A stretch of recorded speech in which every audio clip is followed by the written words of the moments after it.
All right, everyone, how's it going? As usual, we're looking to do some discussions and some debates today, educate people on why extreme suffering is unacceptable.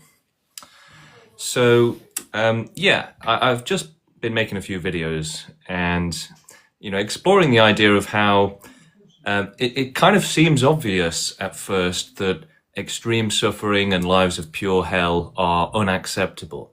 And a lot of people that come on say, well, no, I agree. I agree, it's unacceptable. But the reality is that humanity actually has not accepted yet that extreme suffering and lives of hell are unacceptable. So it seems obvious. It seems like something almost impossible. That, it just seems crazy. It seems impossible that humanity hasn't accepted the fact, the truth, the reality that extreme suffering, lives of pure hell are not acceptable. It seems like something, well, of course we believe, we understand it's unacceptable.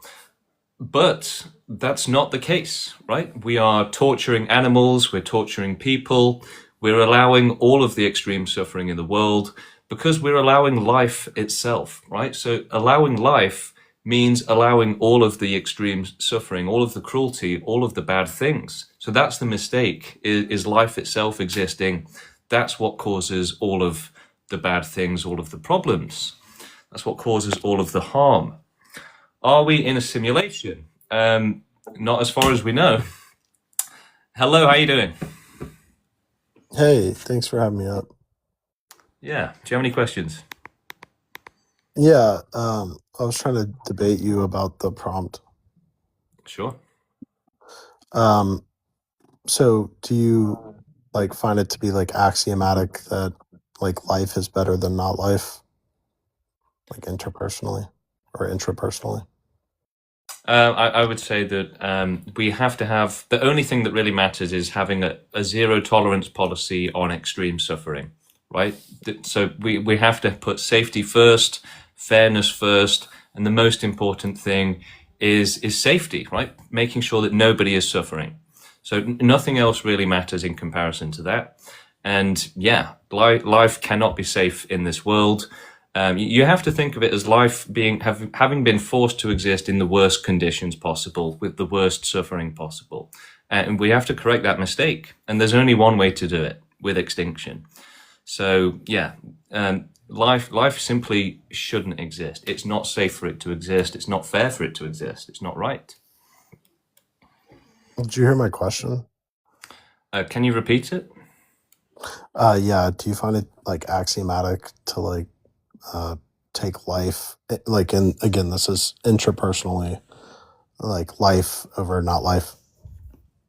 I mean, this sounds like some philosophy brain rot or something, right? It just doesn't make sense. No, it's a pretty simple. Do you understand what I'm asking? It's not a simple question. I doubt anyone in the chat understands it. All right, then can you recapitulate it? I mean, look, look, this is, again, what philosophy does to you. It rots your brain to the point where you can't even talk normally. You can't understand basic things. You can't communicate in an effective or understandable way. So put the philosophy books down, throw them out the window, and start trying to think normally again. Recondition your brain to be normal, right? Talking about axiomatic things and all of this, it's actually bad for you, right? You're actually abstracting yourself out of the real world. What do you take philosophy to be? Brain rot, right? It's literally bad for you. So you think that's It synonymous? literally rots your brain. So you think that's synonymous? You think philosophy is defined as brain rot? I mean, yeah, potentially, right? If I define it that way, then yeah. Okay, then how would you define someone who's trying to activate their epistemic framework? Again, epistemic this, philosophy that, it's all brain rot, right? 100% of these philosophy terms abstract you away from reality, from being able to talk normally, from being able to think normally, right? To the point where you'll say that child abuse isn't bad, and all sorts of crazy things. So you have to get, basically, rehabitualize yourself to talking normally, to using normal words, because philosophy is essentially rotting your brain, right? You're abstracting out of reality. Yeah, no, I'm referring to epistemology and how that's activated. Yeah, again, look, you're not making any sense, right? You're just in some sort of philosophy spiral, basically, right? Where you're trying to make it make more sense when it just doesn't. You're going in the wrong direction there. So yeah, philosophy is just about, just I don't know, just making random rules for no reason. Trying. I mean, part of it is that you're trying to make sense of life. You're trying to make life make sense when it actually doesn't. So you can't do that. You can't actually make life make sense, and you will fall over yourself if you try to do it. Extinction is the only thing that Bro, does make sense. Hello, how you I've doing? seen you. I'm good. I've seen you all over saying extinction is the what you should be doing to save the planet. But why don't you start with yourself? Because if you start with yourself, you can't carry on, right? So why don't you just? Nah, I'm not gonna say that because that's actually. So yeah, but you're saying extinction, but like you could do the favor and like start with yourself because like I'm sure you're suffering on this planet to be making these types of videos. Yeah, well, no, we need a more active solution, right? To make sure that total extinction happens instead of just hoping it will happen, which is what you're Aren't you just suggesting. glad to be alive though? You live in England. Come on, you live in one of the best countries ever. You have history, architecture, Yeah, but the thing everything you is that need. you're not thinking of those who are suffering, right? I So don't we care are. about the stupid people who suffer, bro. So They're you suffering don't. for their own choices, Then their what about parents' children being choices. abused? What about children being abused? You don't I'm care? sorry you were born to assholes, but that's not my problem. So yeah, well, maybe you're the asshole then, right? Okay, moving on. We have more people in the queue. Hello, how you doing? How are you, James? Bro, I've never seen a movement like this before. Yeah, it is a new movement. It started 4 years ago. But yeah, most people can't believe that it's a real movement because they've been indoctrinated into thinking that extreme suffering is acceptable, right? So, in the same way that when they went to end slavery, people couldn't believe it, right? They were like, a movement to end slavery? What a joke. But yeah, it is the right thing to do, to end suffering. To end suffering. Now, just regarding that, what percentage of the world is suffering? If a certain percentage is suffering, Oh, what are the rest? it doesn't matter how much is suffering. So no amount is acceptable. We have a zero tolerance policy on suffering. So it's not like a 10% acceptance or 20% or anything like that. It's zero amount of child abuse and cruelty, etc., is acceptable. Yeah, look, James, I'm with you on this one, bro. Like, I don't want this. I don't want there to be suffering in the world, but and at the end of the day, there always will be. You know what I mean? But like, Not if we get rid of it. I mean, we can get rid of it, but why don't we just eliminate the suffering part so that humans don't suffer and we can coexist without suffering? Why do we need to like cease to exist Yeah, in order because to stop suffering? that's physically impossible, basically, right? I mean, it is possible, bro. Look at everything we've accomplished. In the human race. Now, the only reason why there still is suffering is because of corruption, No, greed. you don't get it. money. It's theoretically impossible to end suffering, right? So there's no actual way to guarantee 100% safety. It's physically impossible. Really? Yeah, because the thing is that you would need omniscience to provide 100% safety. So without that, there's still infinite danger, infinite risk of things going wrong, infinite risk of extreme suffering. You don't mind me asking, do you have like a religious belief by any chance? No. No? No. Atheist? Yeah. Okay. Yeah, anyways, cool movement, bro. It's alright. All right, thank you for coming up. Yeah, great. Let's get some more people coming up. If you've got questions, you want to debate, join the stage. We'll get you up. Whoops. Let's get the t-shirt a bit more visible for people. So obviously there is no argument against extinction, right? You simply can't argue against it. So I guess so some people they can understand more easily. Yeah, okay, I guess you're right. Extreme suffering is unacceptable. And so those people are kind of easier to debate with, right? It's easier to get them to see, yeah, okay, fair enough, it is correct. But then you have some people that simply don't care about suffering at all, right? Like the other guest, right? He said, oh, I don't care about stupid children being abused and stuff like that. It's probably their fault anyway. So, you have to see it as a spectrum. And essentially, the most important part of that spectrum is understanding how bad suffering is. So in a way, the less you understand suffering and the less you're able to actually empathize with it and to appreciate how bad it is, the stupider you will be, and the less ethical, the less moral you will be. And yeah, that is actually a fact, right? That's kind of one of the most important parts of human intelligence and rationality, is the ability to understand suffering. So, the more animalistic you are, the less you even think about suffering, the less you care about it, right? So a sadist, a psychopath, they're not considering, the downfalls of suffering and, if it's something to be considered and, should we be careful about it? And lions and tigers probably feel the same way. And that's how we evolved. We evolved to be predators, to be animals.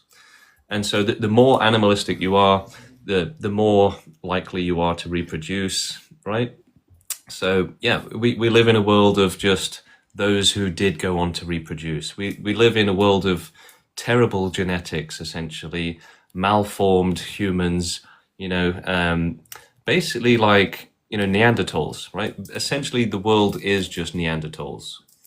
And yeah, we are only now just starting to evolve out of that. And amazingly, the evolution process is still happening.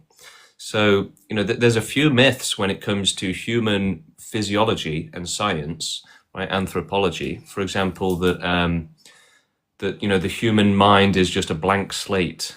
That's one of the major myths. That we have free will, that it's a blank slate, that there isn't, insane amounts of interference from evolution making us animalistic and primitive.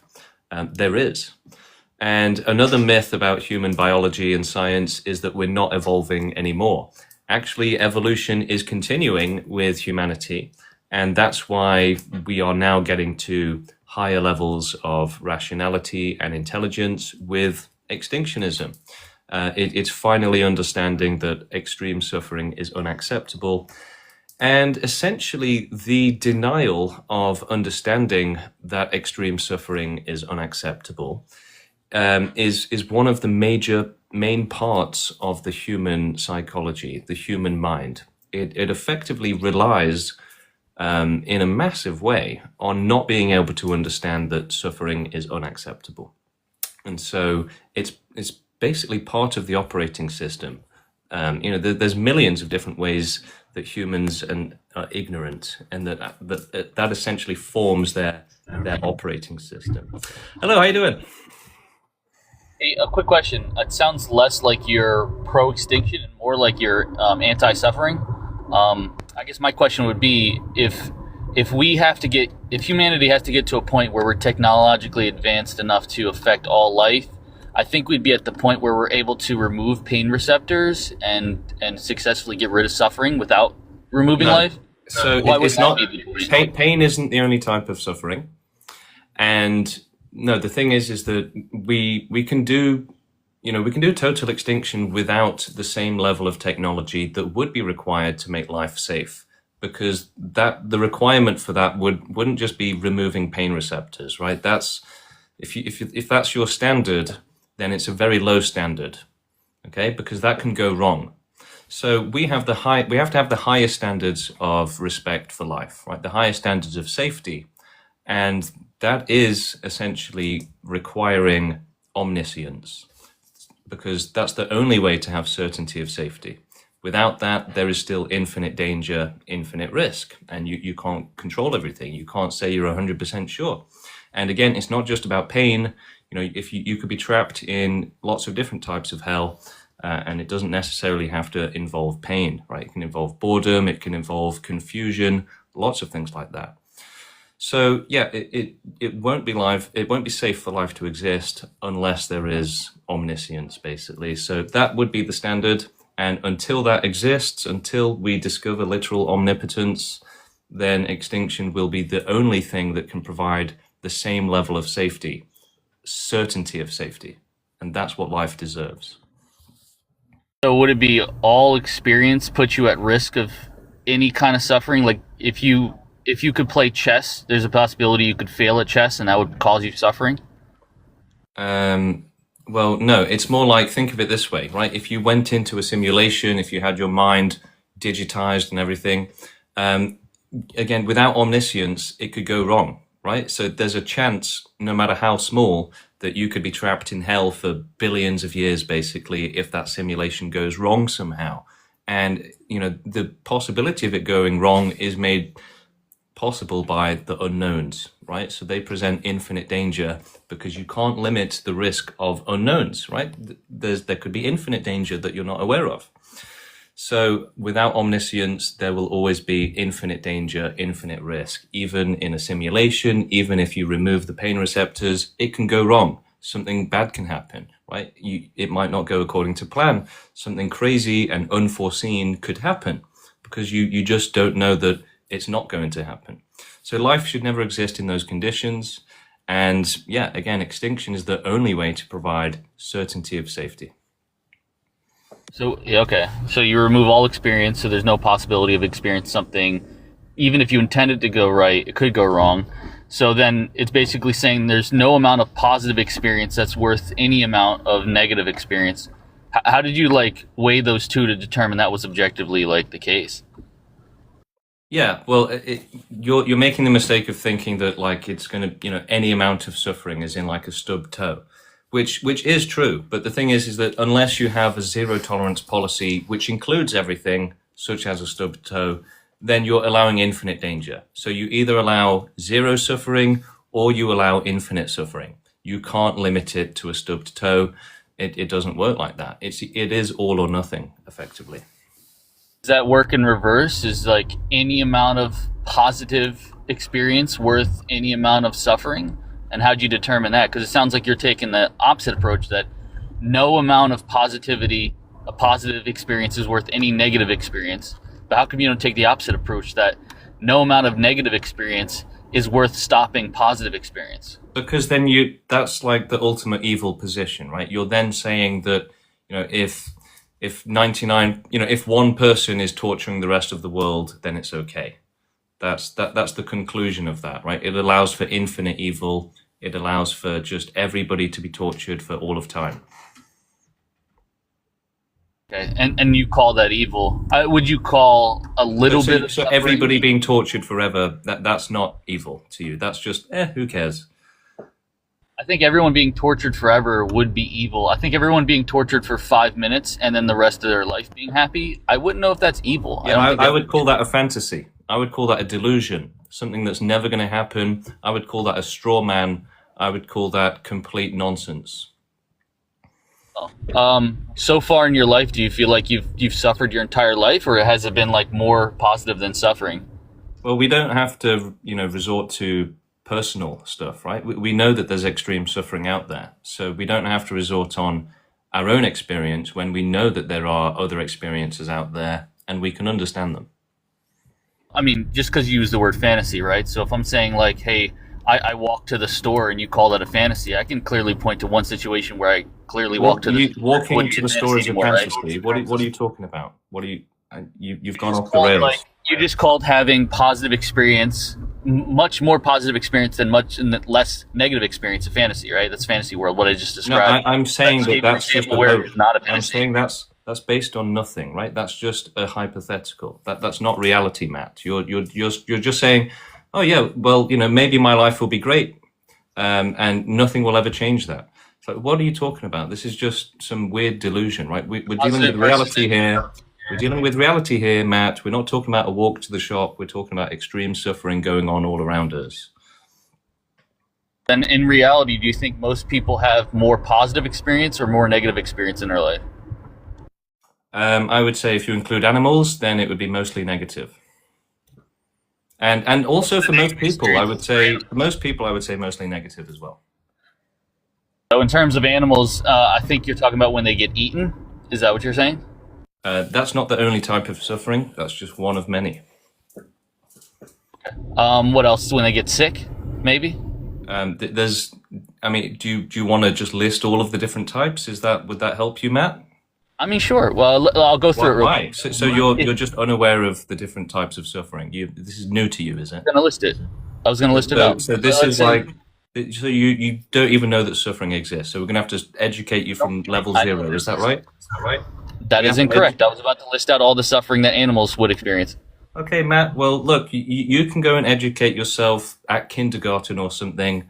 We're gonna, crack on. If if you really need to educate yourself on the fact that animal suffering exists, then your ignorance is just like I don't have words to describe it, right? If you can't think of a single way in which animals suffer other than being eaten alive, then your brain is just not very powerful, is it really, right?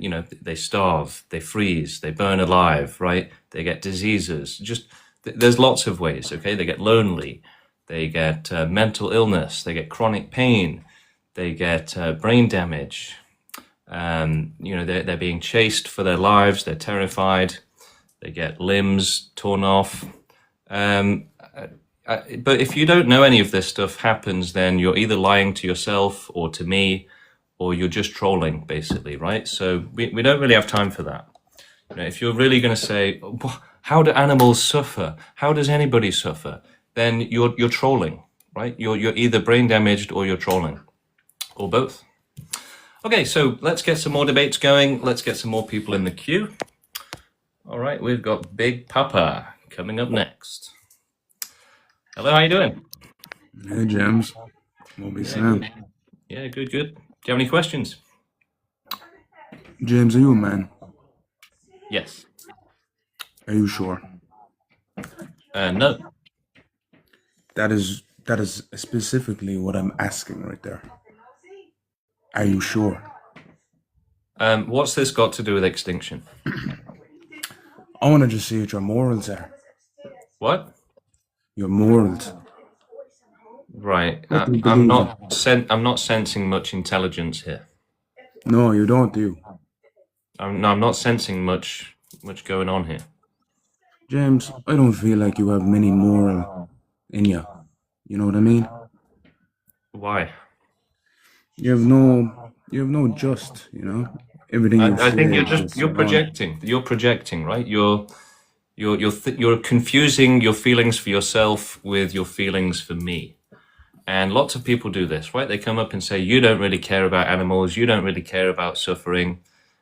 No, that's you, not me. Okay. Once again, we have nobody in the queue. So if you're interested in debating or asking any questions, then feel free to join. We'll get you up. We'll get you on stage. Let's hear your opinions. So, as I was explaining at the start of the stream, most people unfortunately do think that extreme suffering is acceptable, right? If we truly had a principle of it being unacceptable, then everybody would be an extinctionist, right? So most people actually do think extreme suffering, torture, lives of hell are acceptable as long as somebody else gets to be happy. That's kind of the core, one of the core principles that we're dealing with here. Hello, how you doing? Hello, I'm fine. How are you? Good, thank you. I'm basically on your side, but you mentioned several times that the whole life all over the universe should be extincted. But couldn't it be possible that on another planet there is a biome that's not based on everybody eating the babies of others? Yeah, but in the same way that was kind of true when bacteria and microorganisms were the only life on Earth, life evolves to suffer. That's kind of the trajectory it takes. So even if there is any life out there which isn't suffering, it will quite likely evolve to suffer. Yes, quite likely, because it is like that with the biome on this planet. but you can't necessarily generalize it to all other possibilities Well, of yeah, but biomes on our planet. it's better safe than sorry, right? So you're saying, well, should we just take the risk and maybe chance it? Basically, if there is suffering, then oh well, whoopsie daisy. No, we should be safe first instead of sorry. So even if there's no suffering on that planet, there could be suffering tomorrow. So you say that the development of structures of suffering are inherent to all life in general. Yeah. But And the reason for that is that evolution essentially kind of is caused by competition. So life starts out as microorganisms, single-celled organisms, and then competition makes it more intelligent, essentially. So, you've got microorganisms that have the most reproduction, right? From a little thing, it can have billions of trillions or zillions of them, right? So as competition kicks in, life gets more intelligent, and the more intelligent life gets, the less it reproduces, to the point where, humans are now, some countries are starting to lose their populations. They're starting to decline. So that's kind of the way it works. And that intelligence that we gain also involves suffering.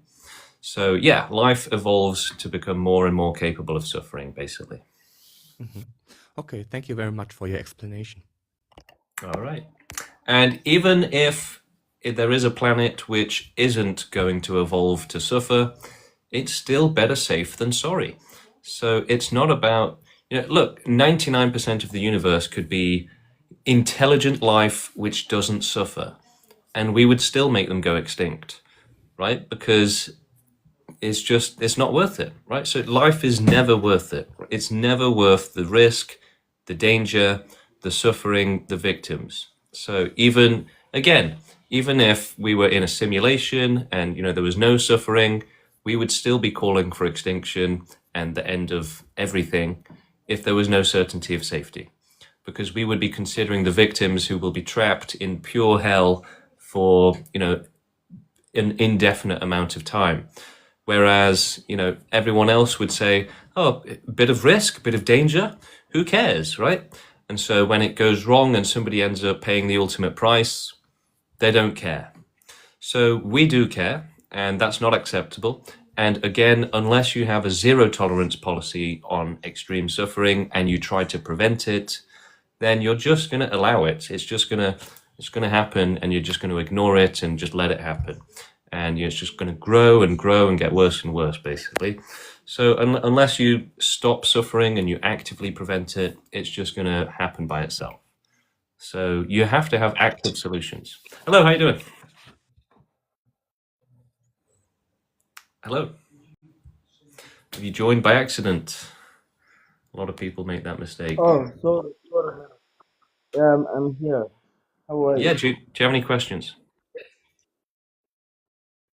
Yeah, I think I thought, or let me say, for many years I thought I'm the only one who had these strange ideas, and I couldn't tell people because they will think maybe there are certain things that is wrong about my brain or anything like that.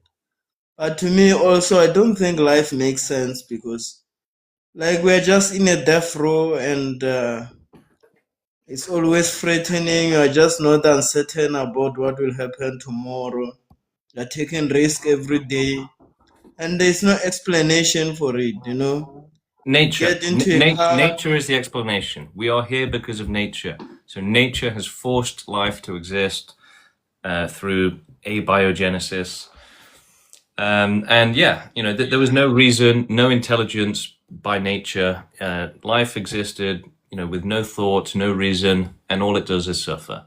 So life should be in the highest respect, the best safety possible, zero suffering, certainty of safety. But nature does the opposite of that. Nature forces life into the worst conditions, the most suffering, the most torture, the most violence, right? So that's the situation we're dealing with here. And that's what animals in nature are still having to deal with. That, they're being chased for their lives. They're being eaten alive. They're starving to death. They're burning alive.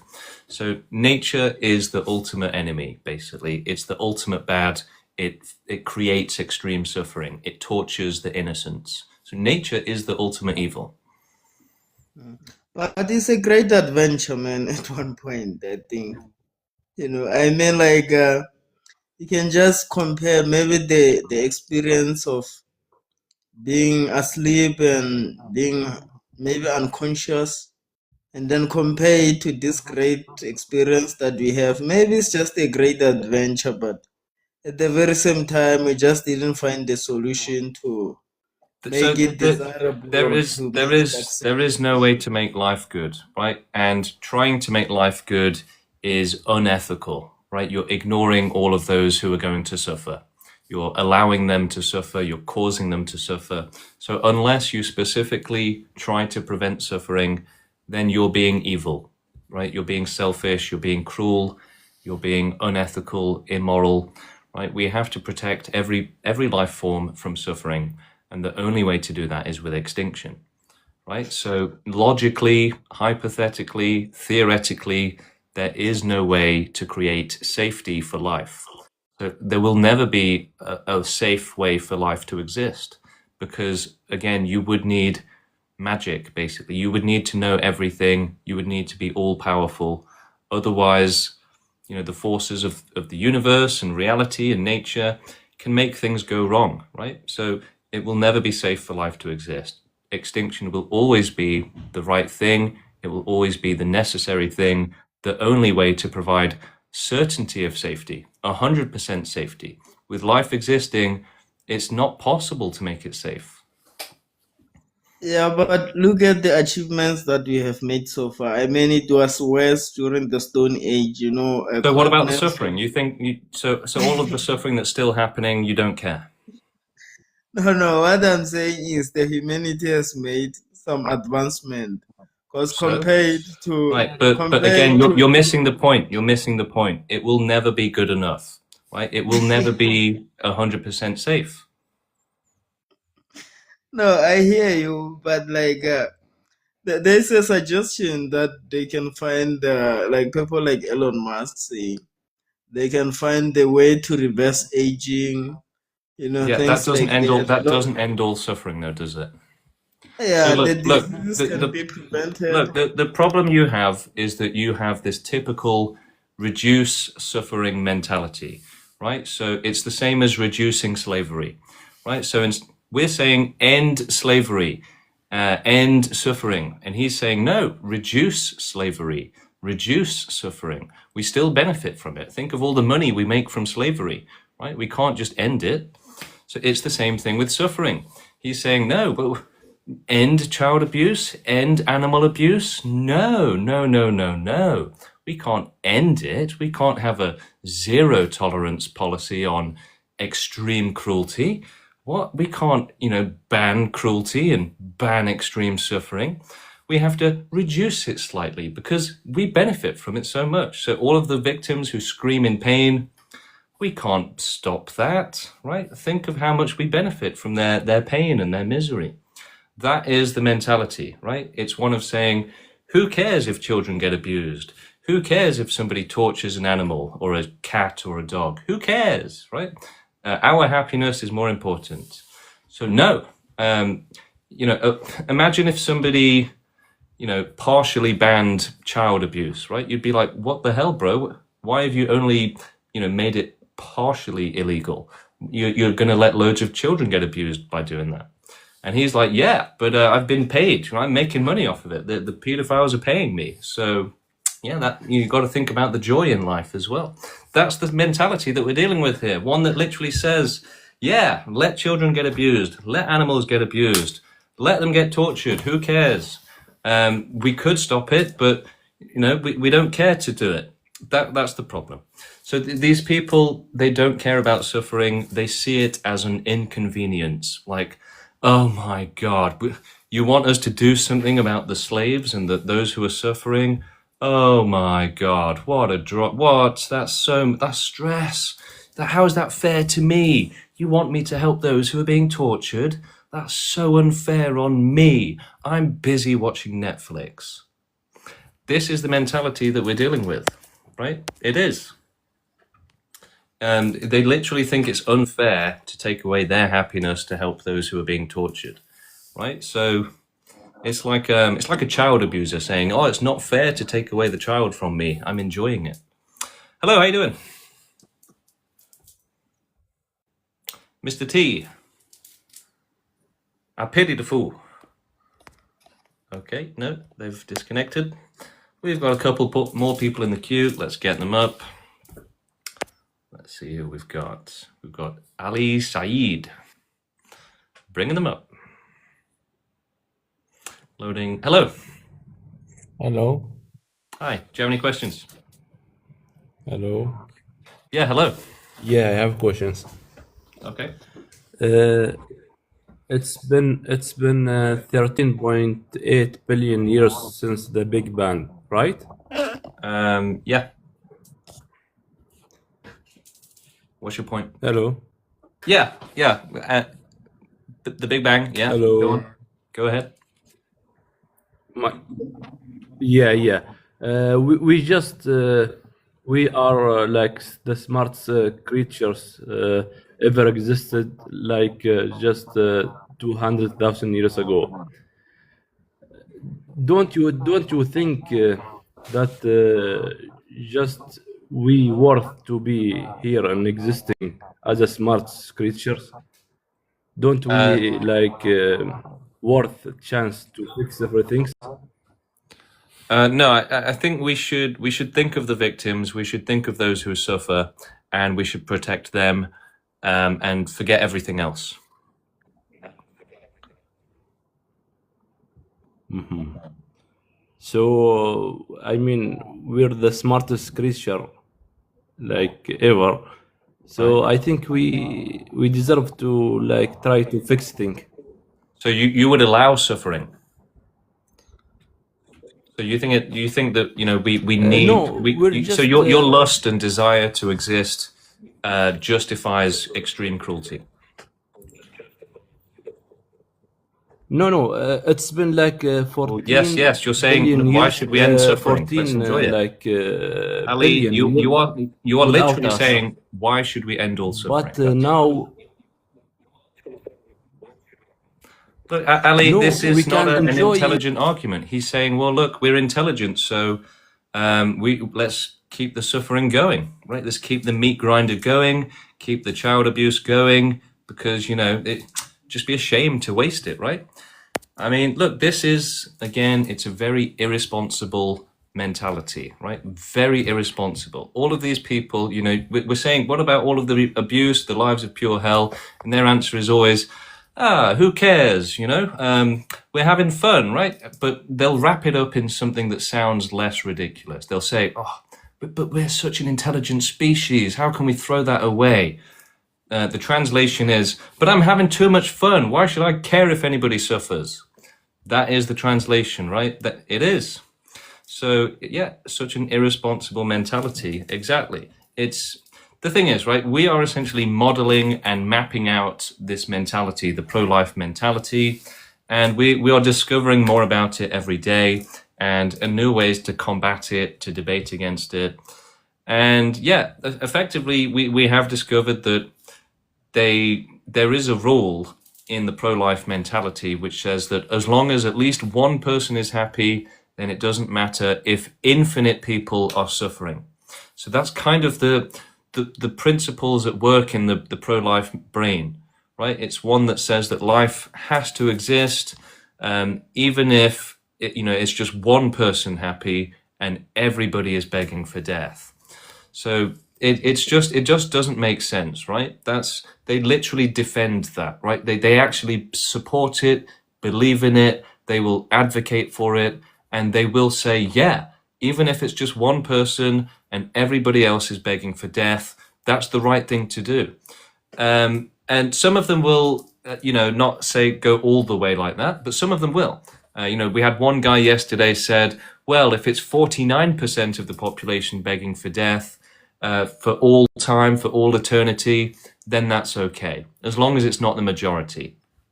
So, you've either got them saying, yeah, let everybody be tortured, or they'll say, let, half of the population be tortured.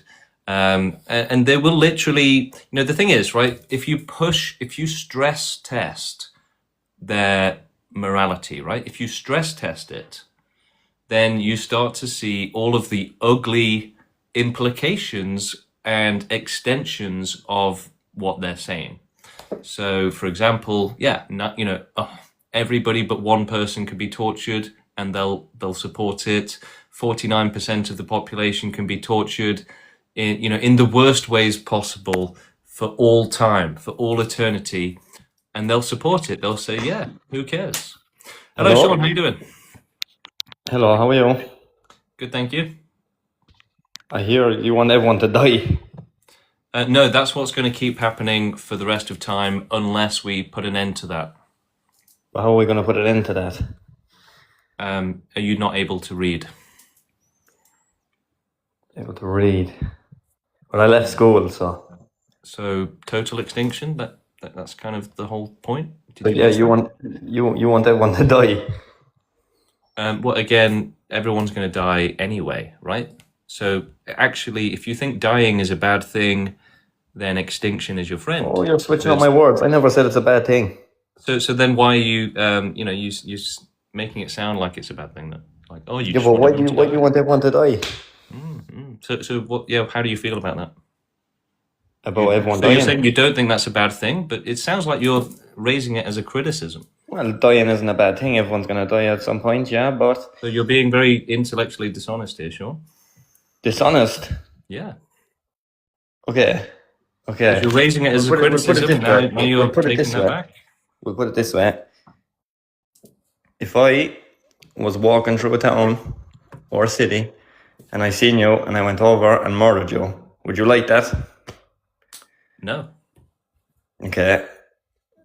But do you think anyone else would like that? Some people would, though, Sean, right? Because there are a lot... And then people are sick in the head, James. Well, not necessarily, right? A lot of them have physical chronic pain, for example, brain damage, right? And yeah, if they're sick in the head, that doesn't mean that they should keep suffering like that. Well, a lot of it's got to do with mentality. But it doesn't matter. It doesn't matter if somebody has a bad mentality and they suffer a terrible life as a result, right? That's victim blaming. Well, that's just life, isn't it? You gotta man up, grow a pair of balls. So you're saying that child abuse is just life, so just accept it. Child abuse, yeah, it's a part of life, yeah, for some people. So child abuse isn't bad. Child abuse isn't bad then, you don't think? Okay, so where did I say that it's not bad? I said it's a part of life. Yeah, it's just accept it. Yeah, it's just part of life. Yeah, it is. I'm not going. No one can stop that. So just accept child abuse as a part of life. That's how are we going to stop that? We're never going to stop that. It's going to be impossible to stop. You've failed to understand the whole point of this live stream about 50 times now. Either through inability to read, listen, learn, several. Yeah, but this is such a stupid debate. Everyone to go extinct. Well, what about life is so urgent that it requires and justifies, children being murdered, animals being tortured to death? Animals are fucking delicious. Yeah, that you haven't answered my question, Sean. So you have no. So when we're asking you what justifies children being abused to death, animals being abused to death, your answer is I enjoy it. Your answer is I enjoy it. So you're a monster, Sean, and you're completely revealing that you're an evil person. Now, the thing is that at the end of the day, we have to, instead of blaming people like Sean, we should understand that they have evolved to be animalistic. So when I say he's a bad person or a monster or evil, to be fair, he can't help it, right? He literally cannot help it. Yes, these people are selfish. They don't care. They're, causing suffering. They're glorifying it. They're laughing about it, literally. But at the end of the day, that's the way they were born, right? They are part of the problem, but it's not their fault. They are victims to the system as well, right? I mean, think about it this way, right?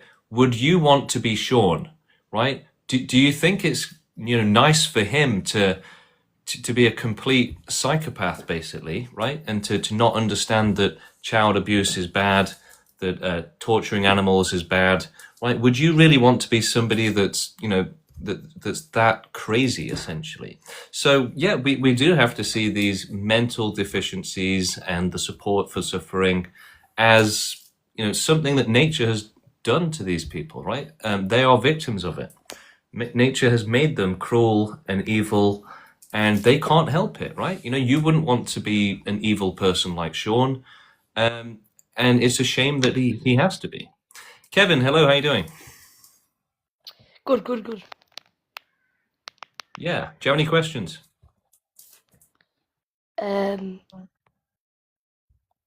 Right, I'm assuming Kevin was about 3 years old, so we're going to move on. Okay, let's see. If we've got anybody else wanting to debate or have a discussion. James. Hello, James. Yo, how's it going?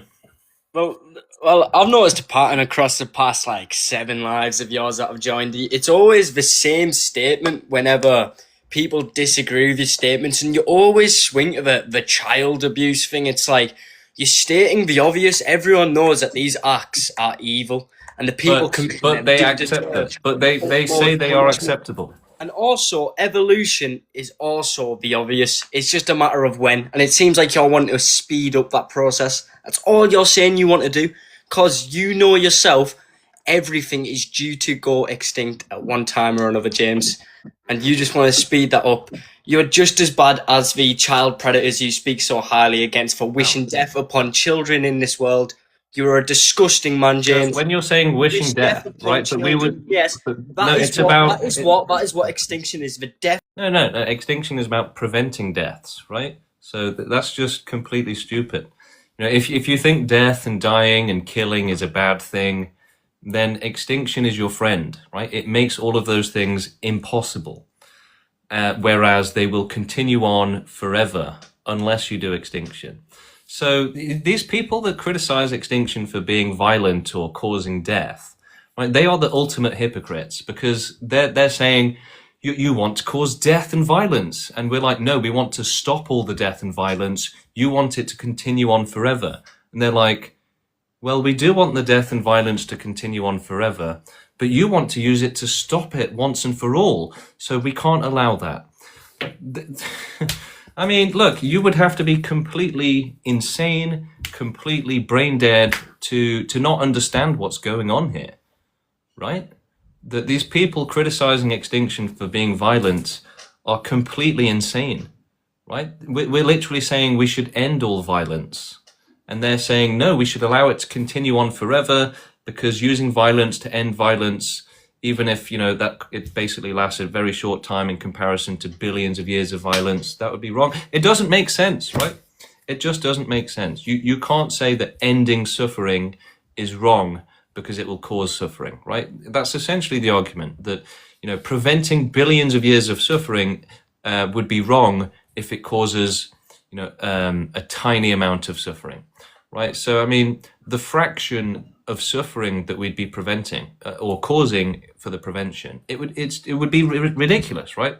It would be like 1,000 zeros or a million, probably more, probably like a billion zeros or something, a trillion zeros, maybe more, right? It would basically be, the amount of suffering we'd prevent compared to what we'd be causing.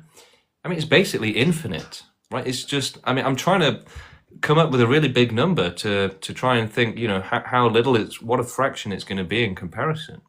But I mean, the amount of suffering, look, think about it this way. If you put an animal to sleep, right, what does it cause? A minute of suffering if it goes wrong, right? Most of the time it's painless. They just go to sleep, right? So, there's going to be like 1% of the time where that goes wrong and it causes them pain for like a minute or two or something, right? So, let's say 2 minutes of pain compared to billions of years of extreme pain.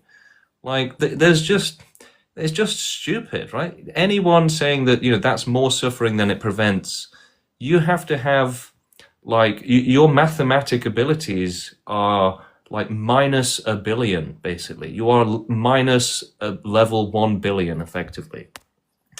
All right, moving on. We've got more people in the queue. Let's see who else we got. Oh, wrong person. All right, moving on. We have DPMN, Jori Smarbat, joining us next. Hello. I just have one question. Okay. When are you going to make a compound and move there with your followers and have 12 wives? Yeah, so we are thinking about it, right? And the thing is that we have a lot of activists in India, and that's where the movement actually started. And if you did have a compound in India, it would probably be really cheap. So that's, we've got loads of activists there. It would be cheap. It seems like a good idea potentially. But the only problem with India is that TikTok is banned. It's, kind of far away from lots of places. So, potentially somewhere in Europe could be better, right? And there's actually a lot of really cheap countries in Europe where you can buy a house, you can buy a compound for literally 10 grand, right? £10,000 or something. So yeah, we could potentially do it. Maybe India, maybe Europe. There are some very cheap options in Europe as well. And we have lots of people that do want to live on a compound. And basically, we'd all be doing activism together. We'd probably have some sort of business together as well. We'd have to make some kind of money. My suggestion for that is we could have a video editing business. But look, it's not going to be for everyone. It's not going to be mandatory to join the compound. It may never even happen, right? It's just an idea at the minute. There's no serious plan in motion to make it happen. If it ever did happen, it would probably be years from now anyway. Okay, thank you. But 12 wives? That would be interesting. I'm sure Steve would probably go after that. Okay, we have Oracle in the queue again. Do I know Athene live? No. Hello again. Yeah, man. Actually, I understand what you're saying, man. To be honest with you, Yeah. I really do. But Great. don't you think people will assume maybe a dangerous person to be nearby? Because especially when nobody's doing that already, so no. so especially when you explain the logic that mathematical, because people don't understand you, I think. It's a new idea, right? It's a new thing. People are learning about it. It's brand new, so they don't understand it. But with time, they will learn. Because the thing is, we don't have a solution. I think nature. We do have a solution. We do have a solution. It's extinction. No, I mean for life to end all the suffering. We don't have solution. So the only solution has to suggest is only extinction. Yes, but then another person can also say, why don't you exit alone if you don't feel comfortable here? Why because don't you that's leave not others fair. behind? That's not ethical. You're suggesting we torture people for their entire life and then kill them, but you're also allowing for it to go wrong, right? You're saying, who cares if it goes wrong? Who cares if they end up trapped in the life of pure hell? You're suggesting that we just kill them if they're suffering too much. And what if that goes wrong? What if we can't reach them? What if they're trapped somewhere? Right? So you would just allow suffering. You would be irresponsible. Your standard for safety would be unacceptable. It would be too low. It would be insufficient, deficient. It would allow suffering, extreme suffering, and the worst suffering. Yeah, I actually understand you, to be honest. Yeah, look, we have to have higher standards for life, right? When animals evolved on Earth, obviously they didn't have very high standards for giving birth, right? It's like they're literally being eaten alive and they're probably giving birth at the same time. So yeah, life existing in nature obviously had the worst standards possible, where it's like, who cares if they all get eaten alive? So we have to do the opposite of that and have the higher standards, right? Kevin, hello. No? Okay. Right, anybody else that wants to debate, let's get you in the queue and we'll bring you up on stage. Let's hear your opinion. Can you debate against extinction? Do you have a reason to say that we should allow extreme suffering. Do you think that's acceptable? Do you think that we should reduce extreme suffering instead of ending it? Are you one of those people that would, allow extreme suffering when you could end it and just allow it instead? Right? Again, imagine reducing slavery. Imagine if slavery still existed today and, people are like, man, I wish they'd ended slavery, right? It's kind of crazy that, slavery is still legal. You have to give them a pillow now, but that's it. Now it's legal. That would be terrible, right? If literally, imagine white people still owning black slaves, right? Okay, that would be horrible. But yet we're doing the same thing with extreme suffering. So, if you find, white people owning black people unacceptable, then why is, people being forced into a life of pure hell acceptable? That doesn't make sense. That's not something to reduce, that's something to end, right? You would end slavery and you should end extreme cruelty as well. Hello, how you doing? Hey James, how you doing? Yeah, good, thank you. I'm in the Discord for the pro-extinction movement. I was just thinking to myself, maybe we should get a compound in America, because I don't know how the laws are with like owning a gun in the UK. It might be like hard to do, right? Yeah, we don't really need guns though. We don't need guns. Yeah, but it's just like for our protection, I don't know. We'll just get a good lock on the door. Okay, all right. I mean, look, it is a good question, right? If we had, all of the pro-extinction movement in one building, would that be a bit risky? Probably, yeah. So, we do have to have security concerns in mind, for sure. Let's get some more debaters up on the stage. Let's get some more opinions. Let's hear, look, we've got a lot of people in the chat saying, oh, James is this, James is that, extinction is wrong. Say it to my face, right?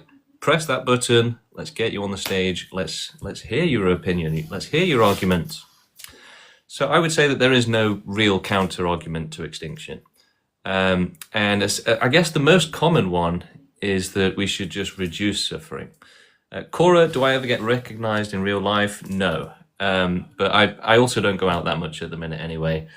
I don't know if I would get recognized. It's a good question. But some of my girlfriend's friends and family have mentioned that they've seen me on TikTok every now and then, with the makeup on and everything. It's brilliant. So where was I?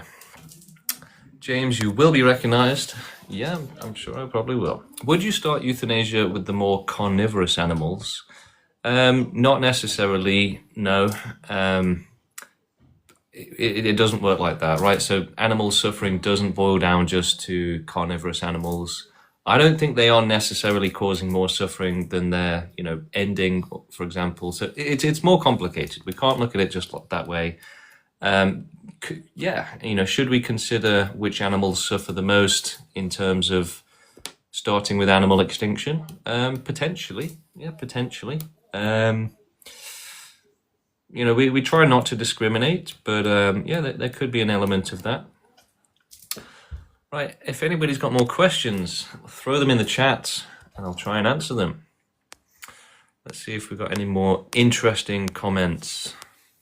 I'm working away, blah, blah, blah. Look, we don't have anyone in the queue right now, so we're hoping to get some more interesting, intelligent people up in the queue, on the stage. Let's get you on the microphone. Let's hear your opinion. There must be an intelligent person out there somewhere. I mean, we know that we have Cora in the audience, so there is at least one. There's at least one person out there. We've got Shroom as well. We've got Shay Tom. We've got all the big names. Interesting. We don't actually have anybody in the queue at the minute, so what else are we going to talk about? Well, let's talk about some of the main differences between extinctionists and pro-lifers, or humanity 1.0 versus humanity 2.0. So pro-lifers, normal humans, most people, they're not interested in, getting involved with the world. So they're kind of separated from the world in that sense. Extinctionists are people that, understand and care about the world, care about the life out there, to the point that we need to look after them. We need to get involved and help, right? And if you look at who's helping at the minute, you've got carnivores, you've got meat eaters, you've got all sorts of terrible stuff going on. So life needs help, and most people don't care about that. Unfortunately, most people only have enough. I think it's partially that they only have enough intelligence to worry about themselves, right? I think that's part of it, that they don't feel capable of helping others. They don't feel capable of helping the world. They don't feel capable of understanding or deciding what is right and wrong. Okay, so, for extinctionists, it's obvious that extreme suffering is unacceptable, but for other people, again, it's because of their genetics and evolution, they're not able to understand that extreme suffering is unacceptable. They're not able to weigh it fully, right? When they think about suffering, it basically gets minimized in their brain, trivialized, downplayed. It should be like this, right? Massive, but they're only able to think about it in a small way. So that's one of the main differences, right? Extinctionists, we feel, we understand the suffering out there.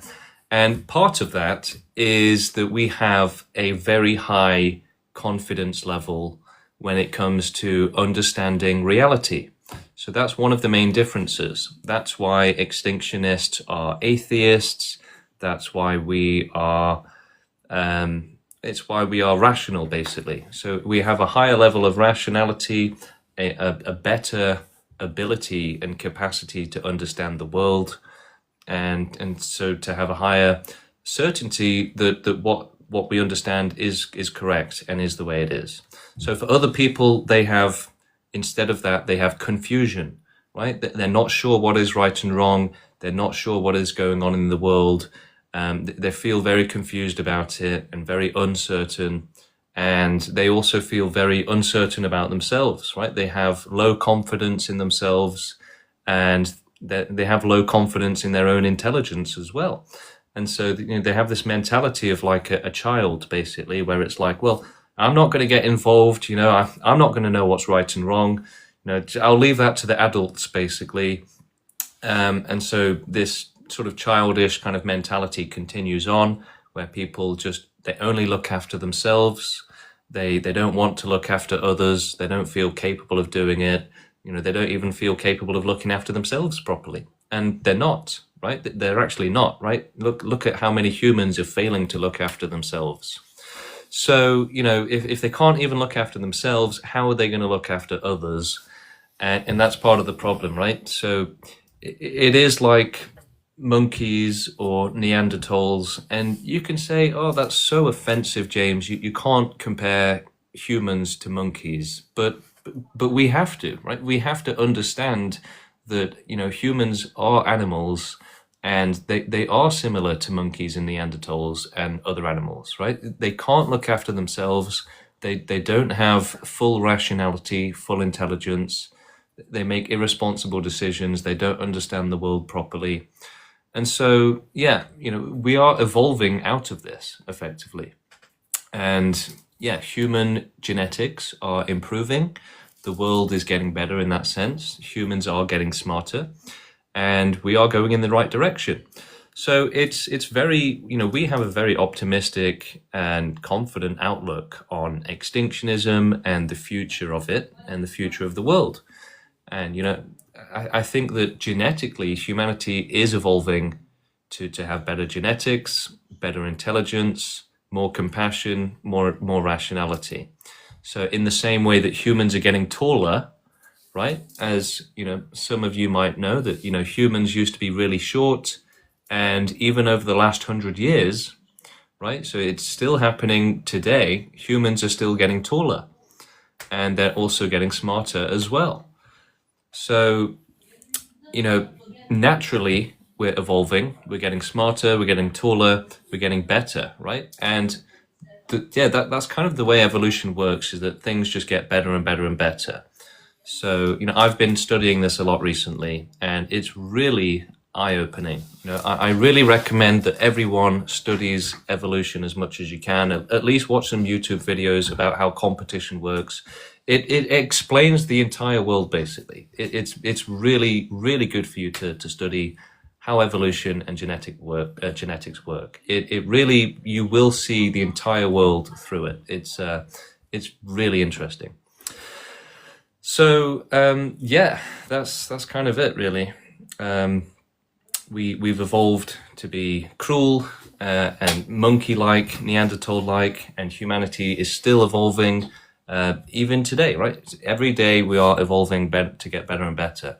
For example, I think part of that is that, like, the taller men, right? The women love them, and so they get more reproduction, and the same is true for smarter men as well, right?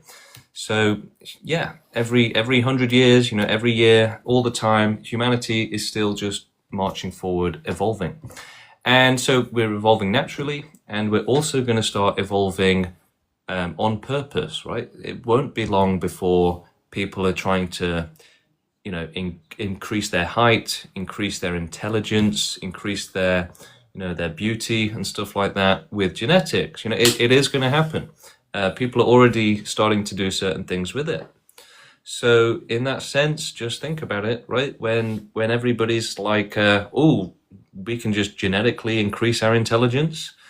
That sounds good, right? Have better memory, better reasoning skills, better rationality, better imagination, just a more powerful brain, basically.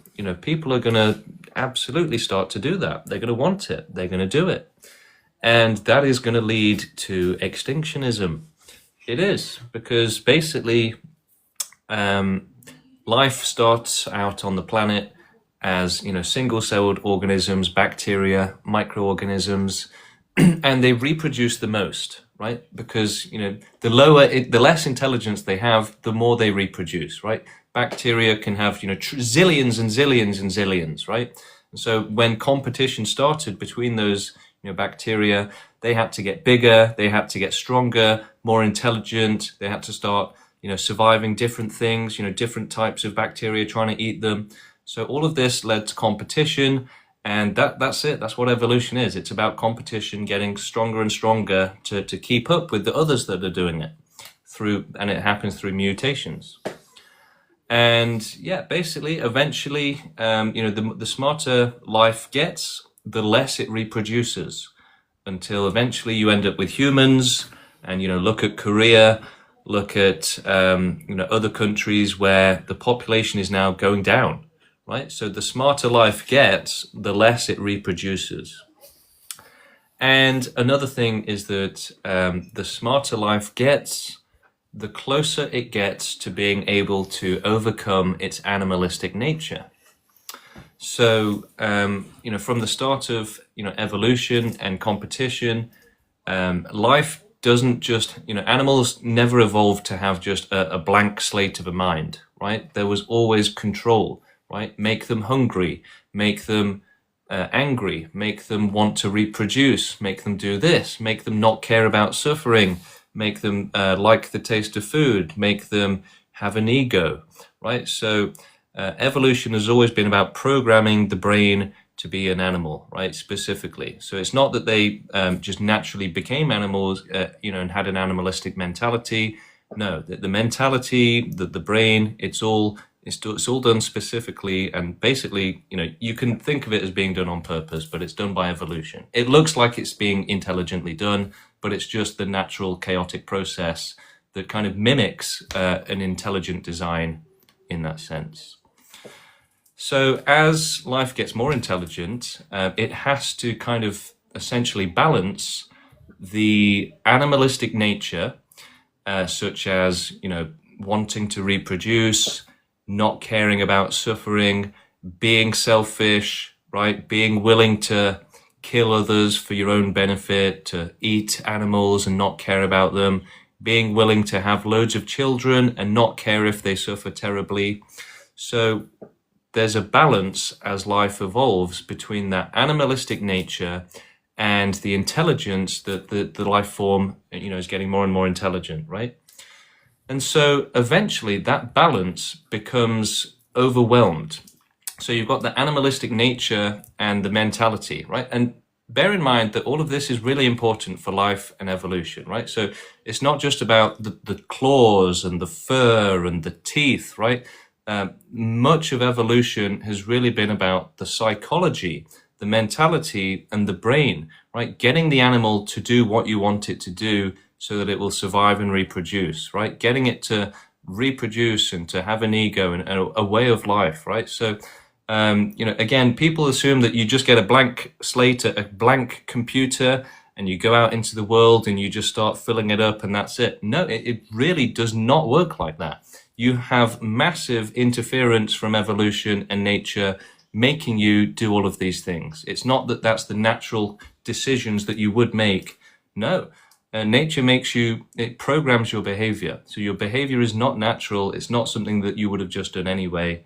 It makes you animalistic. The behavior is not natural. It's forced, essentially. And so that forced animalistic nature and nature's priorities within it, such as you must survive and you must reproduce. So that includes an extremely powerful survival instinct, a fear of death, terror of death. And this fear of death and need to survive and the glorification of life and existence is very powerful. And it's so powerful that it actually overrides and overwhelms logic and reason. So, a lot of the time when you're seeing me debate people and they say something completely insane, you can understand it as being their survival instinct, right? So essentially, we're presenting logic to them which threatens their life. Okay, so extinctionism is basically asking people to accept death, right? It's accepting people to die, right? It's saying, yeah, you should be willing to give up your life at any moment, right? Your life is worthless. Most people are like, oh, I want to live forever. I wouldn't give up my life for anything. And, oh, I'd be terrified of dying. And, oh, I couldn't do it. I couldn't do it. I need to stay alive. And so that insistence on staying alive, for example, the fear of death, the glorification of life, and, but I've got so much good things ahead. All of this overrides reason and logic. And so, when you see people say completely insane things to me and to answer my questions with complete insanity, right, with the stupidest things possible, that is effectively, you can see that as being their survival instinct, overriding their capacity for logic and reason. So they're basically too afraid to be logical. They're too afraid to be rational, in a sense. And they don't understand all of this is happening. This is kind of happening behind the scenes, and they end up saying these stupid things and thinking that they're being smart. So they're actually tricked into thinking that the stupid things that they're saying and thinking are actually smart. And so all of this is a massive balance, as I've been saying, between the animalistic nature and intelligence and rationality itself. And so as the competition and evolution continues, you get to eventually have humans who are now intelligent and can start doing really intelligent things. But we still have that balance between intelligence and the animalistic priorities of nature, which again are extremely powerfully forced onto the mind. And so you have these extremely powerful animalistic structures and motivations in the brain, and they start, what the amazing thing is that they begin to compete with the intelligence. And so the more intelligent the life form gets, the harder it is for nature to maintain the animalistic priorities and mentality. And so as humanity continues to evolve and get smarter, it reaches a point where finally the animalistic nature can no longer be maintained because the intelligence in the life form has developed to a point where we can understand that the animalistic mentalities are incorrect. So we can finally overcome them. Whereas before that, you were always enslaved. You were always trapped in the animalistic mentality. the humanity 1.0 mentality of thinking that life should just always exist no matter how much harm it causes. And so the animalistic human mentality, it is based, technically, it is built on irrationality. So you can think of irrational beliefs or understandings such as extreme suffering's not that bad, or life has to exist no matter what. You can think of all of the crazy things that humans have in their brains. For example, animals don't suffer that badly. Exploiting animals is okay. That's just the way it is, and if that's just the way it is, and that's the way life is, and that's the way nature is, that's the way the world is, well, that's a really intelligent way to decide how things should be done. Oh, well, that's just the way it is. So all of these completely insane, things in the human brain, they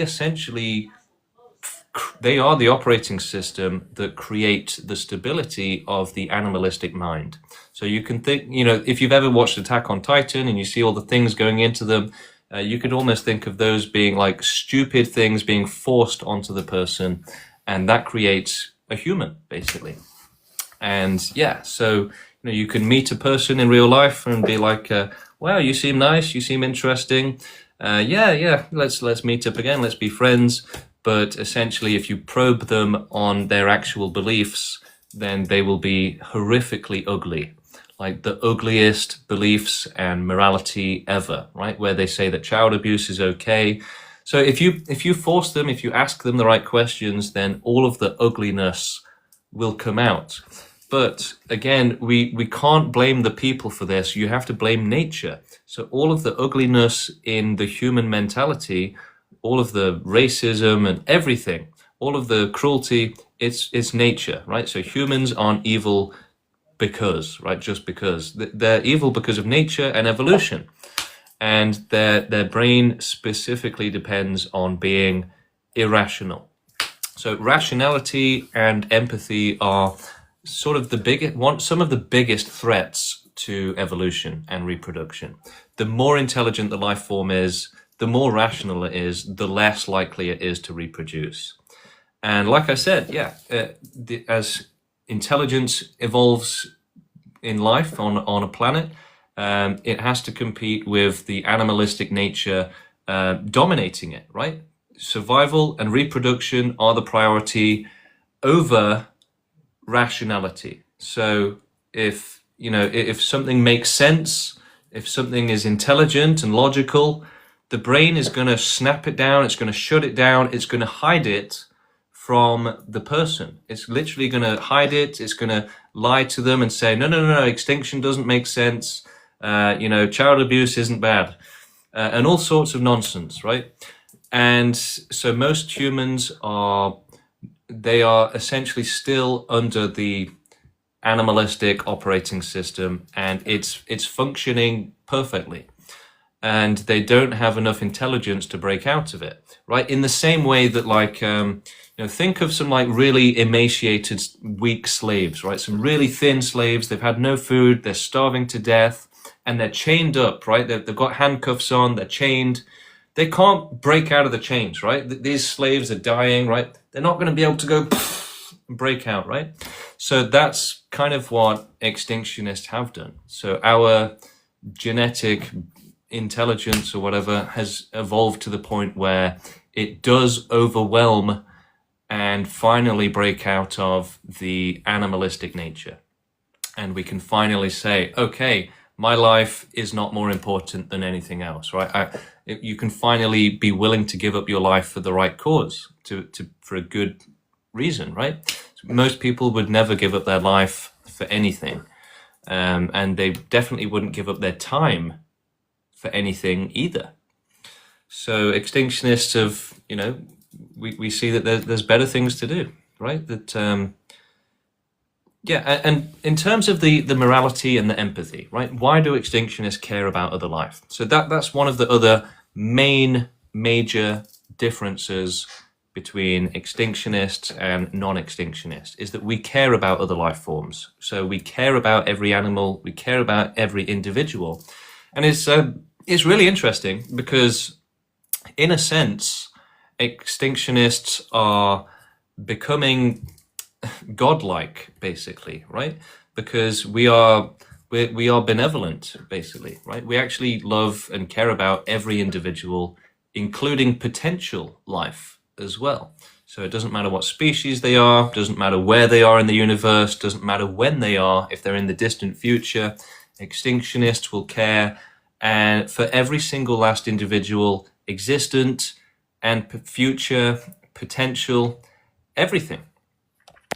And that's one of the main differences. We actually care fully about every individual in the entire world, whereas most people don't. Hello, how you doing? Hello.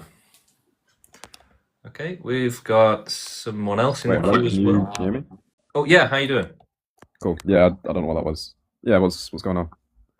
Yeah. Do you have any questions? Yeah. I've seen a couple of your videos recently. I just left a comment and saw that you were live, so I might as well just ask it on here. Sure. I'm wondering, what do you think of people being born into this world, of suffering and such, and deciding to keep their lives? Do you think that they're stupid for doing that? Well, I would say that it is irrational. Like on a technical level, it's irrational to want to live, right? Because the rational thing is to favor and prefer the safety of non-existence over the infinite danger of being alive. Okay, but extinctionists say that as extinctionists, we encourage people to stay alive, even though it puts you in danger, so that we can end all suffering instead of just your own. Okay, but like it still just seems like you're making that decision for people at the end of the day. Yeah, but making decisions for others is not a bad thing. It's actually a good thing to do. I mean, you were saying that you, I think you said it before, that you're essentially godlike in your sort of your compassion or whatever it was. That doesn't seem very like it seems like you're placing yourself above people. Yeah, I mean, extinctionists do absolutely claim genetic superiority, and yeah, we do say we are better than people that support child abuse and stuff like that. But equally, we do care about them even if they are below us. Okay, so you talk about ugly mindsets, ugly philosophies, and yet you're parroting the same things that like racists often use. Superior genetics. Obviously, it isn't race in this case, but you're still saying the same things. Like, do you believe in eugenics in that case? Well, you see, that's all been done in the name of hatred and anger, right? So it's easy to say that all of that stuff is wrong when it's been done by, evil people. But, you have to consider these things in the different context, right? Being used for good reasons. So no matter how evil the means are, no matter how like damaging they may be, the ends justify them? Yeah, I mean, I was thinking about this recently. Even if the pro-extinction government was really tyrannical and basically fascist and horrible, it would still be better than the alternative of just allowing life and the suffering to continue. But ideally, it won't have to be a terrible government, but we should be willing to accept it if it is. I mean, like I'm of the belief that when you like what matters most in your life is what you leave when you die, not like your legacy, but like what you've done. So if you were to have like a record of everything, and on that list for you would be all these things. It doesn't matter why you do them; you've still done them. So you're essentially as bad as the people that you deem yourself to be better than. And what difference does that make? No difference at all. Like I don't think. So you're talking about something which makes no difference. Why are you wasting our time? What? So you're talking about something which you claim makes no difference to anything. So why are you wasting our time? Can you specify? So you're forgetting the last 60 seconds of this conversation then? Okay, well, what I'm saying is, no matter why you do it, you're still doing the same things as the people that you say are doing it for evil reasons. What on earth are you talking about, dude? We're trying to end all suffering, and you're criticizing us for being alive, basically. You're finished. You're done. You're served. You're out of here, right? If that's the conclusion of your argument, that's all you got left is, well, you're alive. How hypocritical. Ridiculous. That's, he ran out of arguments, basically. Okay, Cyber Scribe, we've got you up. How you doing? Good. How about you? Good, thank you. Good. So let me ask you a question, and I want you to follow along with my thinking and just humor me. So if you found a cockroach in your house, would you burn the house down? Potentially, yeah. So because if you found one bug, you would burn the house down. Yeah, so no amount of happiness can justify any suffering. So even one person suffering is not acceptable, and we should have total extinction for that. Absolutely. How would you propose that? Well, we're growing the movement successfully, actually. We've got lots of people joining, doing activism for total extinction, and prepared to carry it out. So, but what would that look like? Like a Well, mass so nuclear explosion no. all So over the it's earth? going to be more scientific than that. Oh, It's so gonna- I see assisted unaliving. Got it. We'll put all the animals to sleep, and we'll do the best extinction we can, the most vast and thorough, which means the most preventative one as well. We have billions of years to prevent. It's not just about Okay, well, currently what if I existing die? life. Sorry? Okay, well, let's say hypothetically you all come into governmental power, and people like me then say, I don't agree to this. What do you do? Well, we would, be happy to talk you through it, but ultimately, if you still disagreed, we would do it anyway. Oh, so you would force me to Yeah, take the my thing life. is, you have to use force to defend the victims of suffering. So unless we forcefully cause total extinction, then force will be used against life to make it suffer. People will keep reproducing, they'll keep suffering, they'll keep causing suffering. So you can't make it optional. Safety should not be optional at all. So hang on. Let me get this straight. If you guys come into power and you start initiating this whole process, and then people like me come along and do not agree to it, you're just going to force it to happen regardless. Well, yeah, but the thing is, if we don't do that, then you're going to force others to suffer, So, or you're going to suffer yourself. James, you can't be serious. Well, is that not the way that life works? It reproduces and causes more suffering? No. No. So life doesn't work through reproduction. Life works through reproduction, but suffering doesn't have to be a component. And how are you going to guarantee that it's not a component? It is a component, but it doesn't have to be. Yes, so if it doesn't have to be, how can we get to that point? We get to that point by everybody treating each other as how they want to be treated. And does that cure all illnesses? Well, of course not. So it's garbage then. But just because there is suffering and sickness doesn't give a good justification for just saying the hell with it all. And so you're saying that extreme suffering doesn't justify the end of suffering, but you're saying that some people having a happy life does justify extreme cruelty and extreme suffering, lives of pure hell where they're begging for death.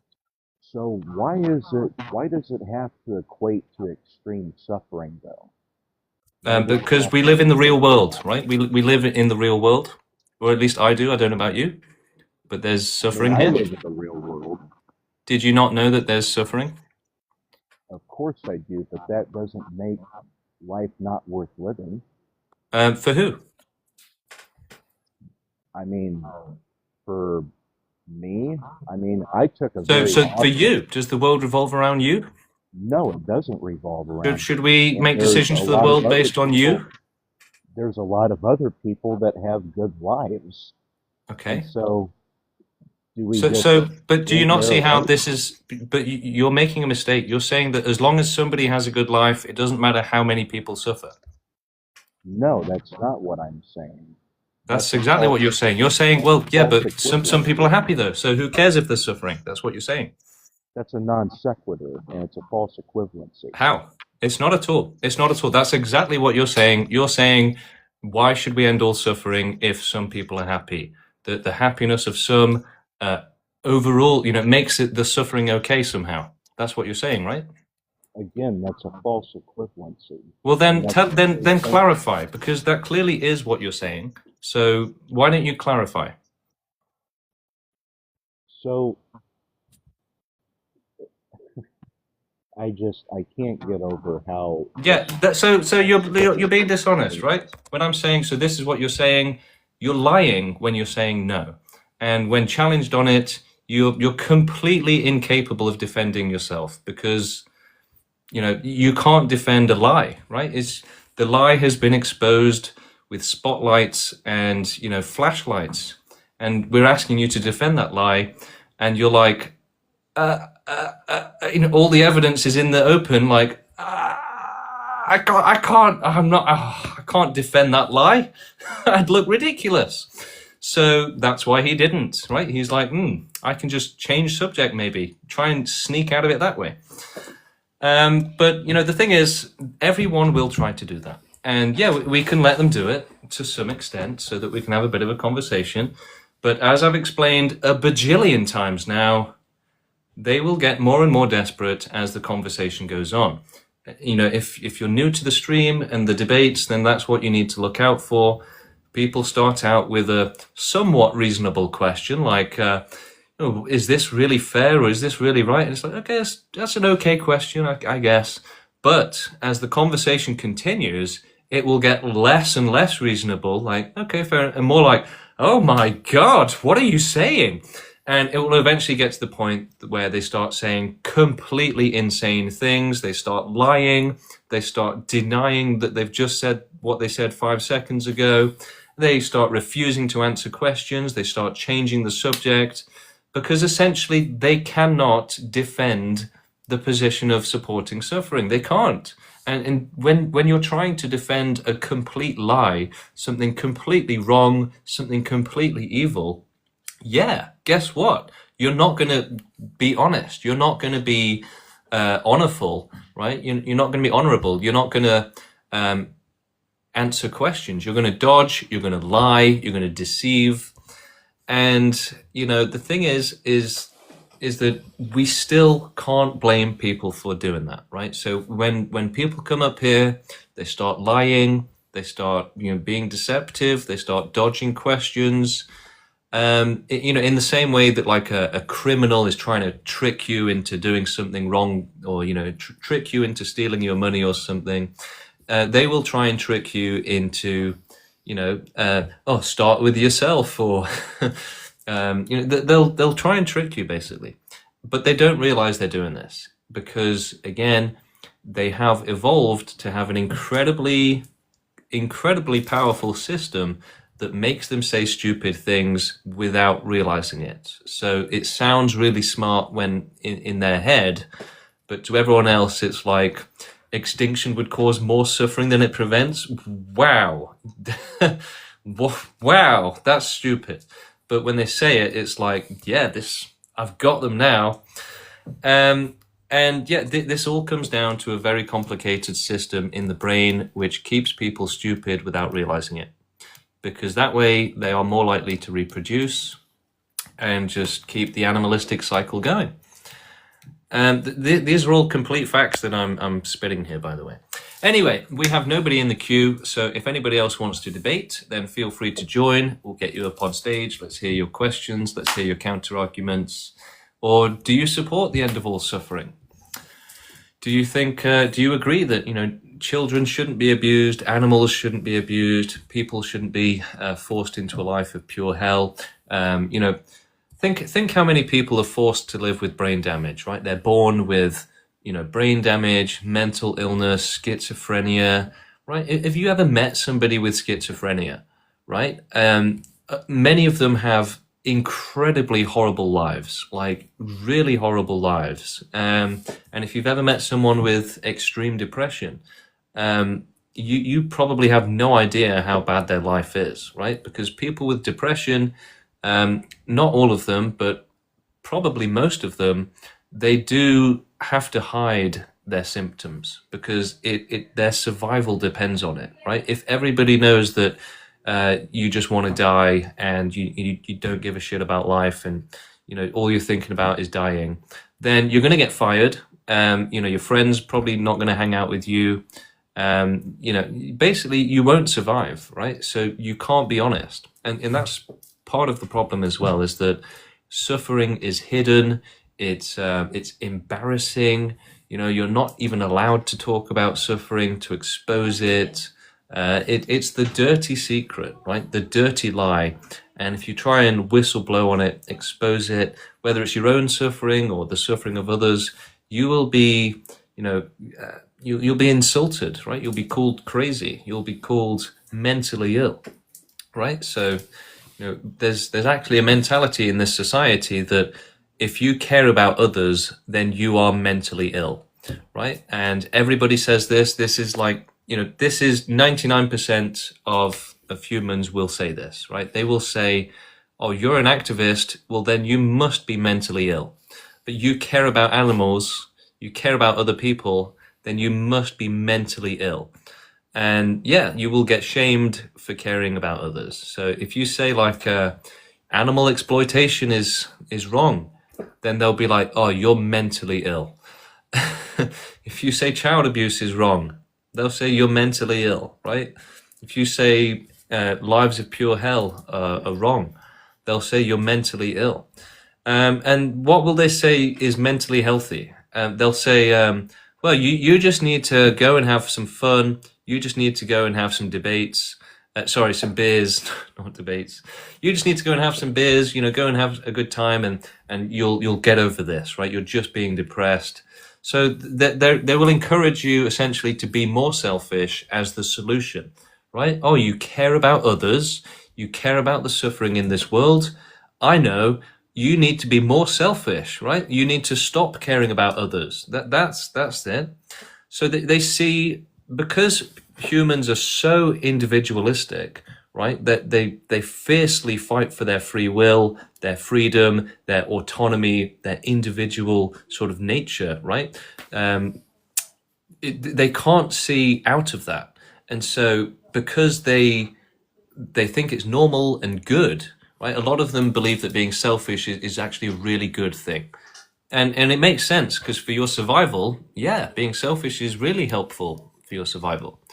And so it's gotten to the point now where we glorify being selfish. You've got philosophers glorifying being selfish. And, basically instead of maximizing helping others and making the world the best place, now it's all about just being as selfish as possible and making your life the best life. And that's kind of, the conclusion of philosophy and, what the world is for people, a lot of people, right? That you should only care about yourself. And if everyone was just more selfish, then the world would be a better place.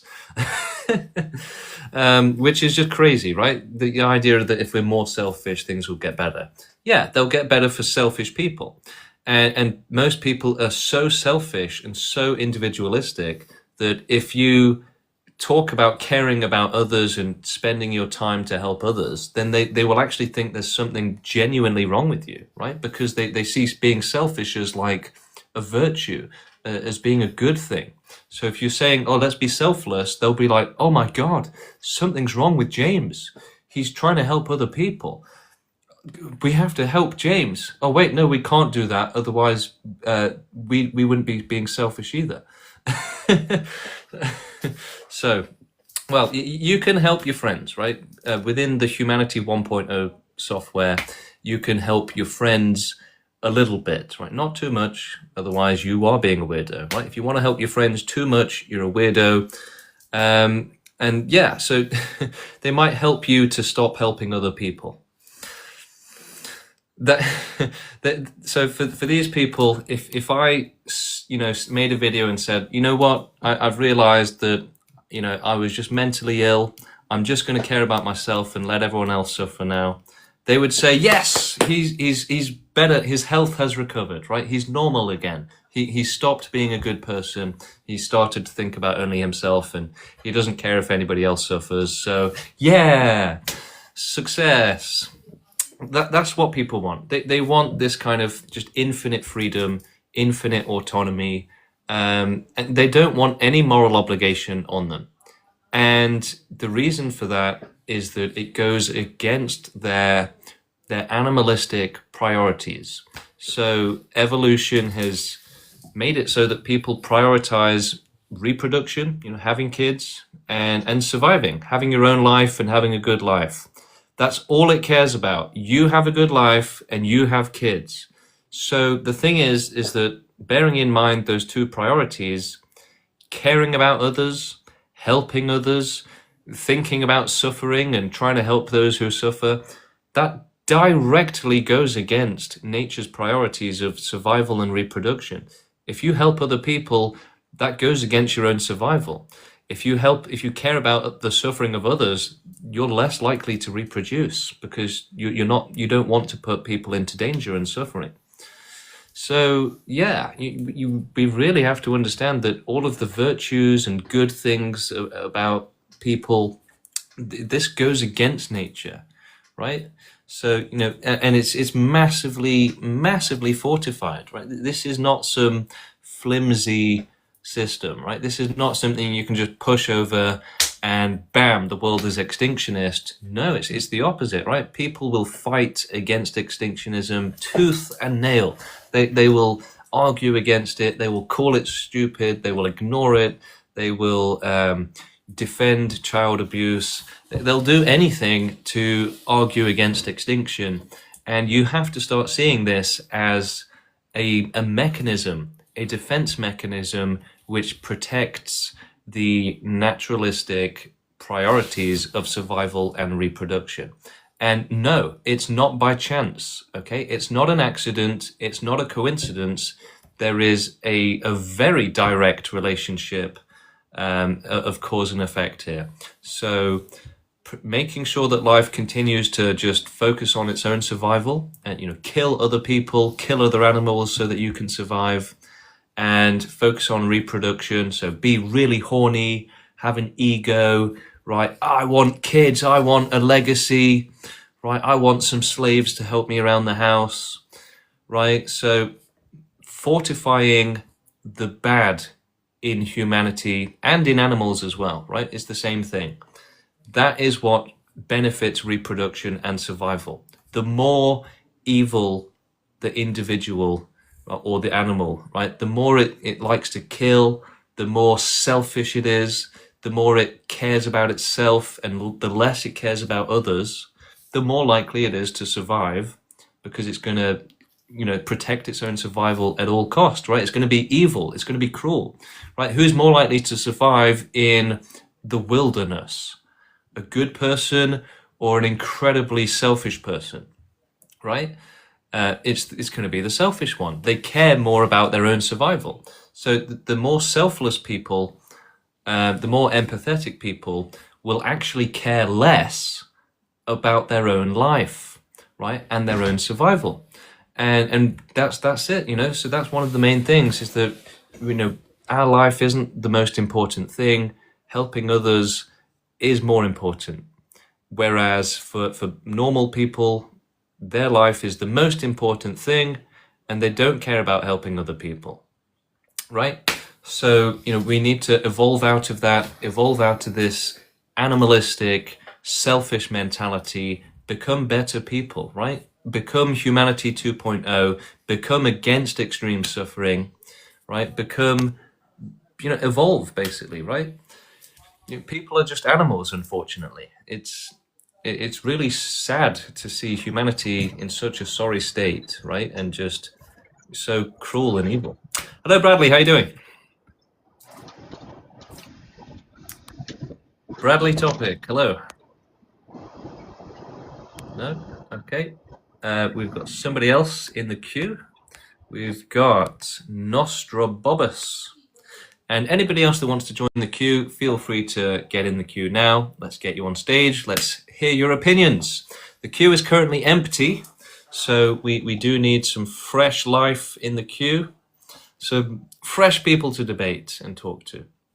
That would be great. So, yeah, let's hear it. Can you disagree with extinction? Is there a counter argument? Is there any counter argument to extinction? Is there anything that could possibly justify life existing? So, here's one question or one thing for people to think about. If there was a red button that would delete the universe forever, would you push it? So this is kind of a bit of a thought experiment to think about extinction. Would you push the red button if it ends all suffering forever, but it also ends all life forever? Sorry, I'm trying to get this little thing, but it's a real nightmare. Okay, we've got some people in the queue. Let's get them up. We've got O Morena. Hello. So you want to end all life, and I'm just wondering, how do you want to ensure to end all life in the whole universe? With science, basically, yeah. Okay, but it's impossible. How do you know? As far as we know, because the universe is so big that and drifts so far. Sorry, I'm not a foreigner. I don't know how to explain it really. The expansion of the universe is too fast to get everywhere. Yeah, that's fine. But So we should do as much as we can. Right, it's as simple as that. We should just do the best that we can. Okay. So you don't think we should kill ourselves? We should first technologically advance to get to other planets where probably life is, then kill everything there, and then kill ourselves. Do I understand that right? I mean, kind of, yeah. We should do total animal extinction. We should do as much as we can for the rest of the world. And then, yeah, once we've done everything we can, that's when we should go extinct. Do you think it's right to force other civilization to extinction?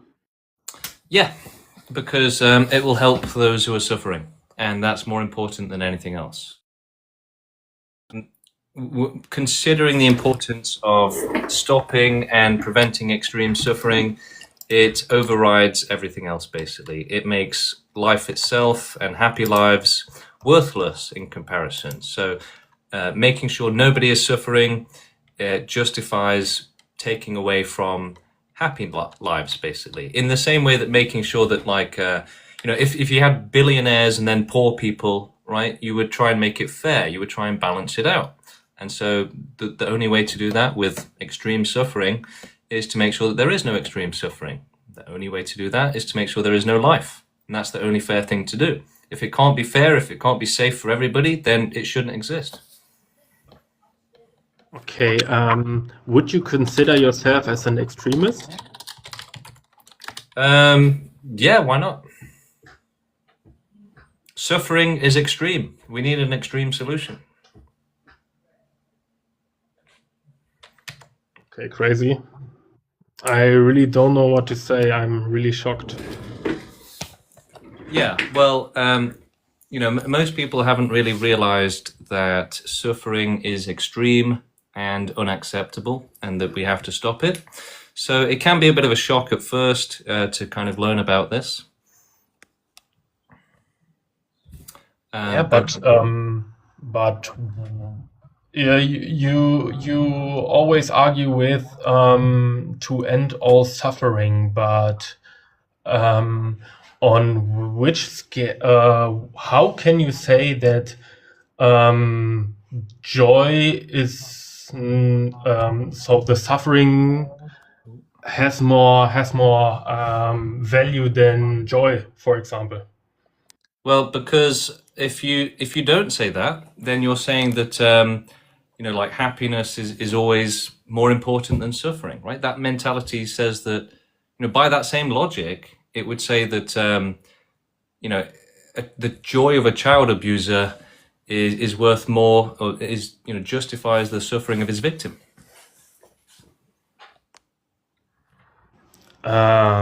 But what about joy which doesn't contain suffering? Well, that doesn't exist. Right? Sure. So, I mean, look, I can say, well, what about if we just use magic? It doesn't exist. It's not a valid argument. Well, I can have joy without suffer. So there's no suffering going on in the world right now? And you don't think there's any possibility that you will suffer? Of course there's suffering, but not everyone is suffering. So we should only care if it's everybody?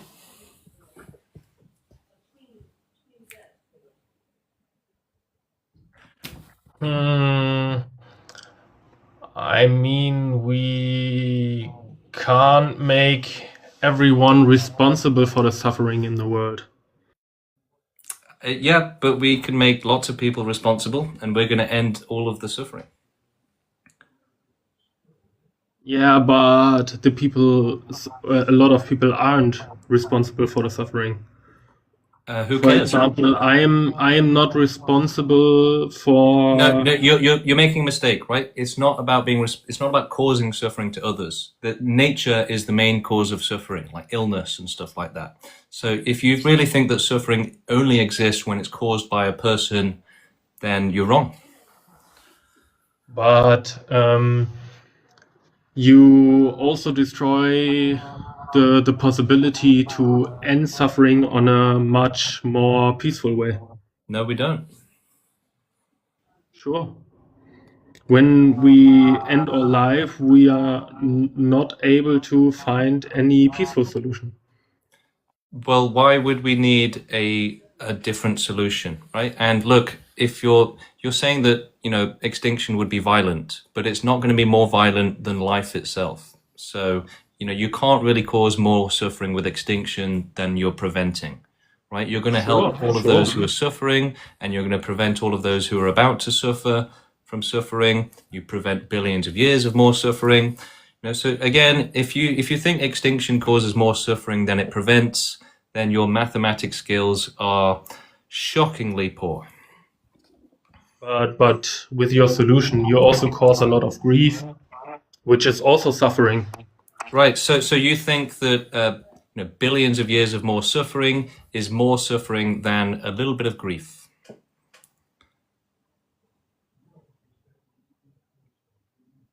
And so when we're doing animal extinction, how much grief is that going to cause?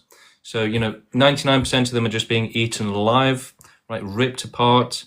And you think putting an end to all of the animals eating each other and starving to death, that's going to cause so much grief that it would actually be more suffering than them being eaten alive for billions of years.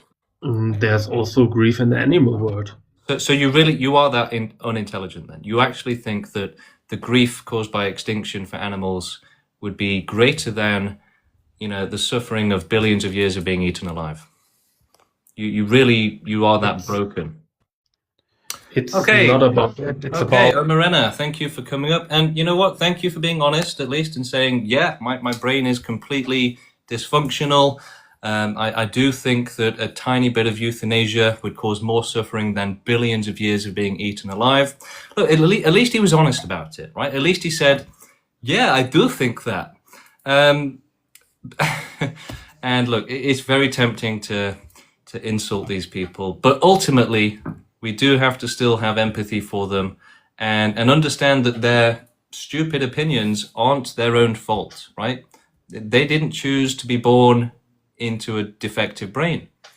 They didn't, right? And they can't look, free will does not exist, okay? It's a myth. We live in a scientific world. There's no magic, there's no free will, there's cause and effect, there's a rational explanation for everything. Okay, so we can't blame his free will for him being a bad person or having silly ideas. We have to blame genetics. We have to blame nature for programming him to be like this. Hello, how you doing? Hi, I'm doing amazing. I hope my English isn't too bad and my accent isn't too fake, so you can understand anything.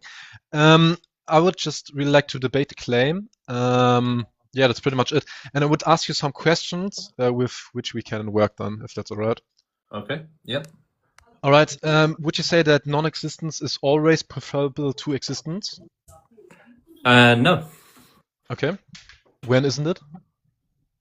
If it was in like a heaven-like situation with certainty of safety, then it's possible that it could be preferable.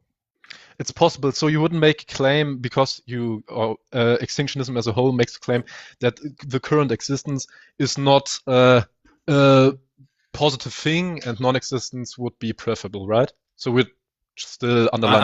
I'm just introducing a bit of nuance here, right? If you want the low intelligence position on it, then yeah, life should never exist without. But it's really that life should never exist without certainty of safety. And so there is no certainty of safety. There probably never will be, and we have to use the only way to provide that safety, which is with extinction. All right. So the claim still stands. You're just nuancing it, but as a whole speaking, you would say that non-existence is more preferable currently. Yeah. Absolutely, because the alternative is infinite danger. All right. How can you, because that's like my main critique on the whole movement, how can you make a statement, which you just did, like non-existence is preferable, if there's no subject to experience that moment? So there's nobody to experience suffering.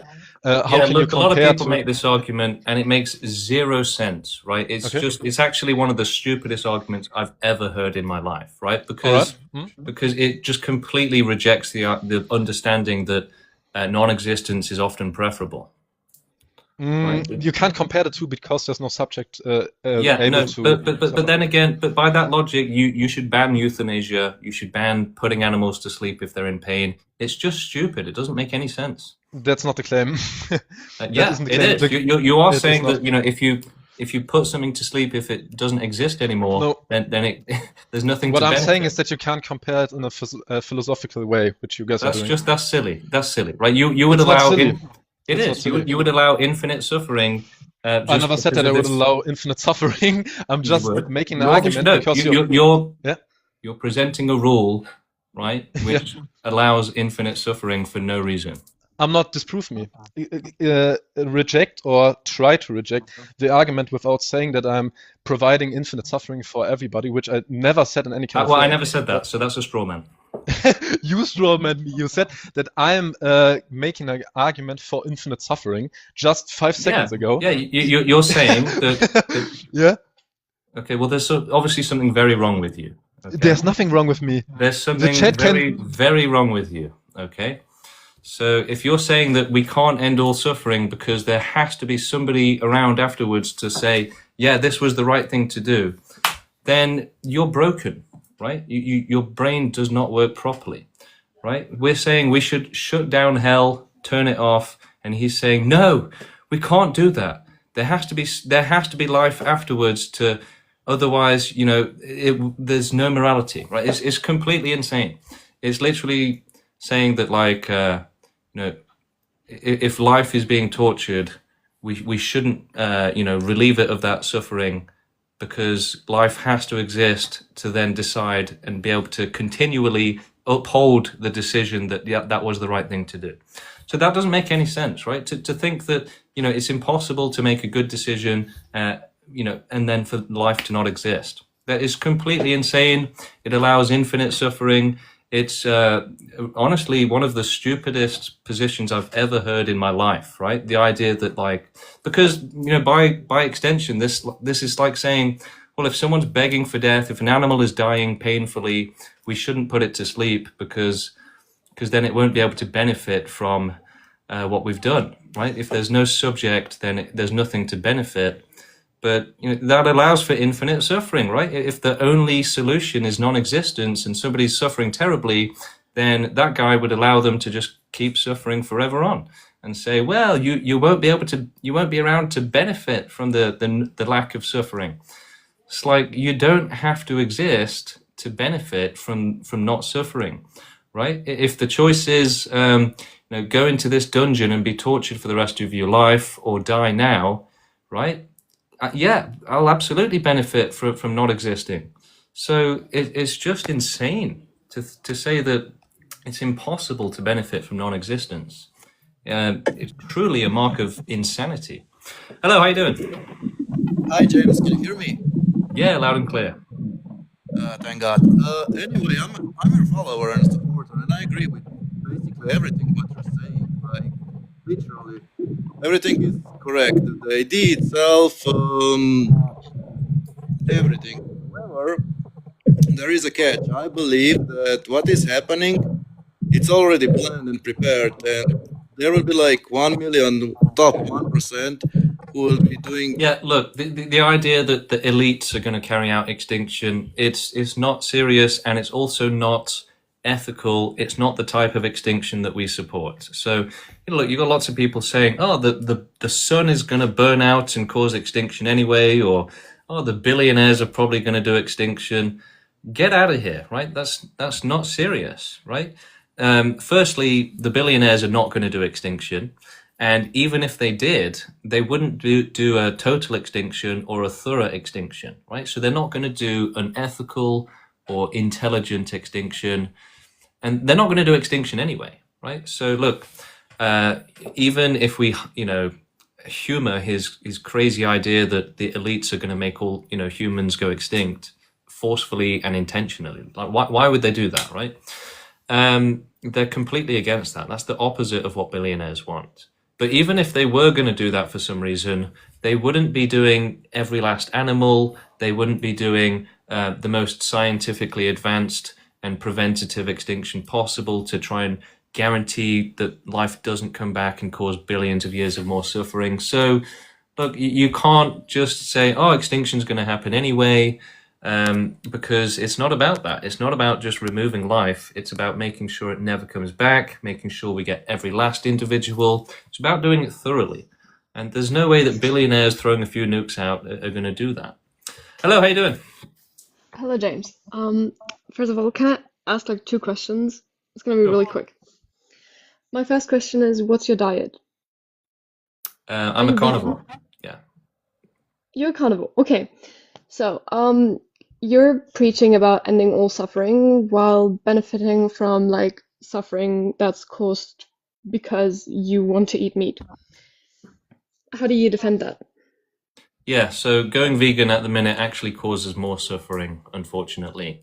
So, our movement would support veganism if it weren't the case that it does cause more suffering. And so, yeah, so essentially there's about 100 quintillion wild animals which die horrifically every year. And then the number of farmed animals is about 100 billion. So it's a tiny, tiny, tiny fraction, like an incredibly small, insanely small fraction, basically, of farmed animals compared to wild animals who actually suffer worse, right? They have no shelter, no food, no euthanasia, no medicine. They just get eaten alive, right? Whereas farmed animals don't have that. And so it's actually about 50% of the planet's surface is agriculture. And a lot of that is animal agriculture. And the resulting deforestation, massively reduces wild animal suffering. So the number of, the population of farmed animals compared to wild animals is just absolutely infinitesimally tiny. And whereas the amount of wild animals that it prevents is gigantic. Okay, yes, but still you're eating animals that have to suffer because you want to eat them, and well, no, it's not because we want to eat them. Suffering.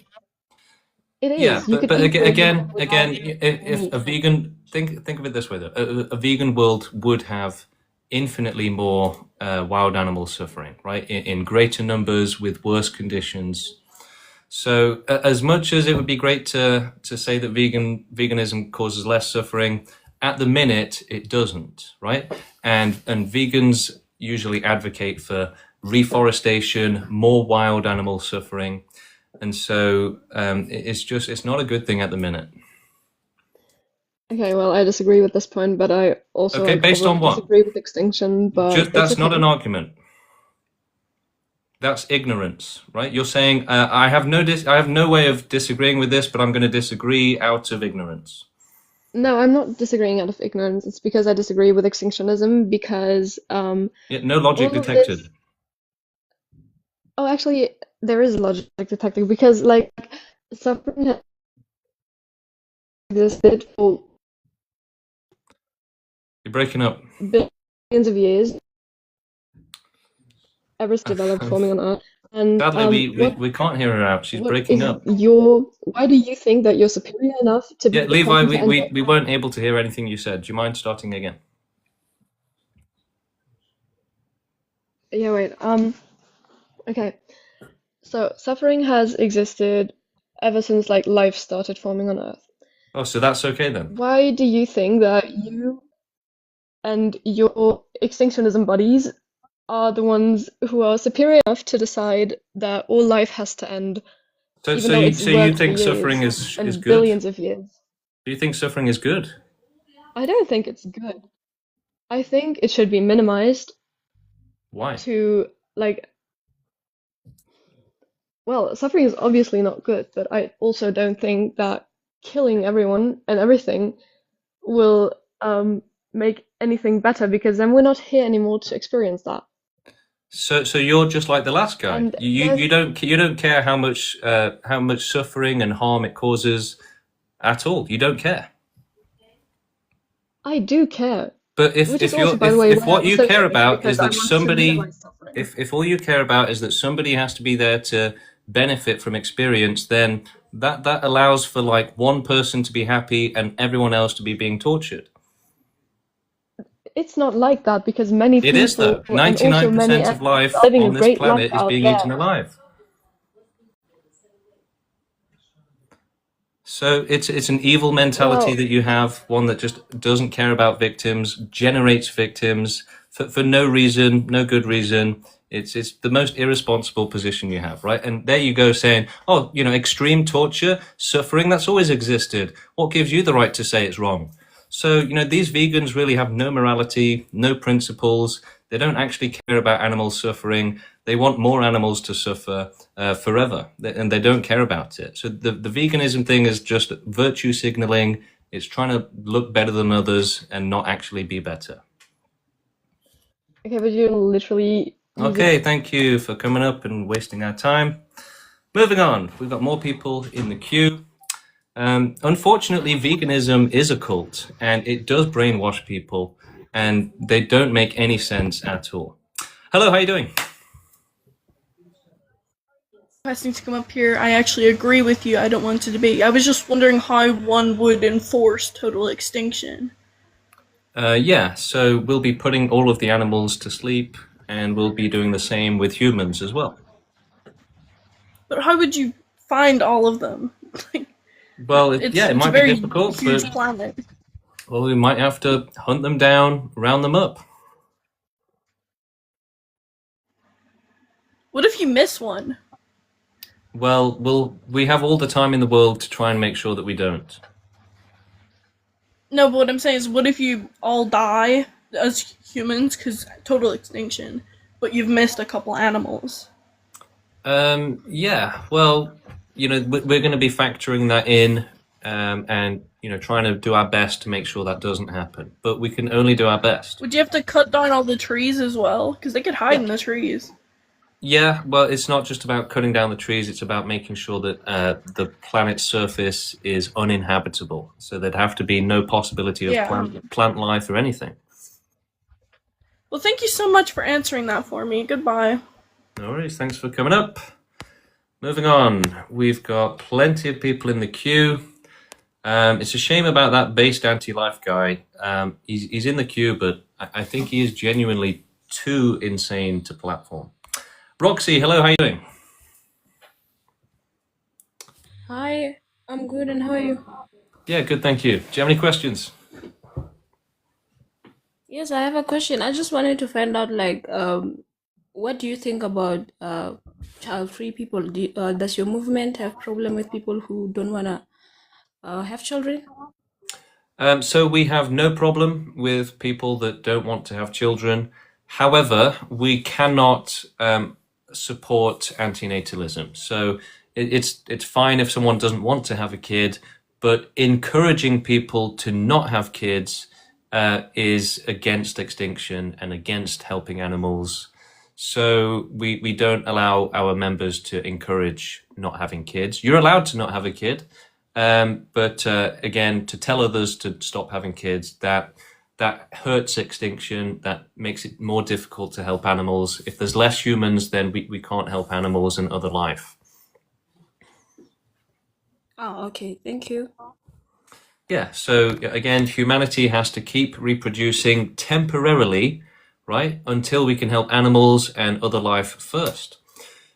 Some people really just cannot get on board with the idea of humanity continuing to reproduce temporarily so that we can do a proper and total extinction James. instead of rushing it.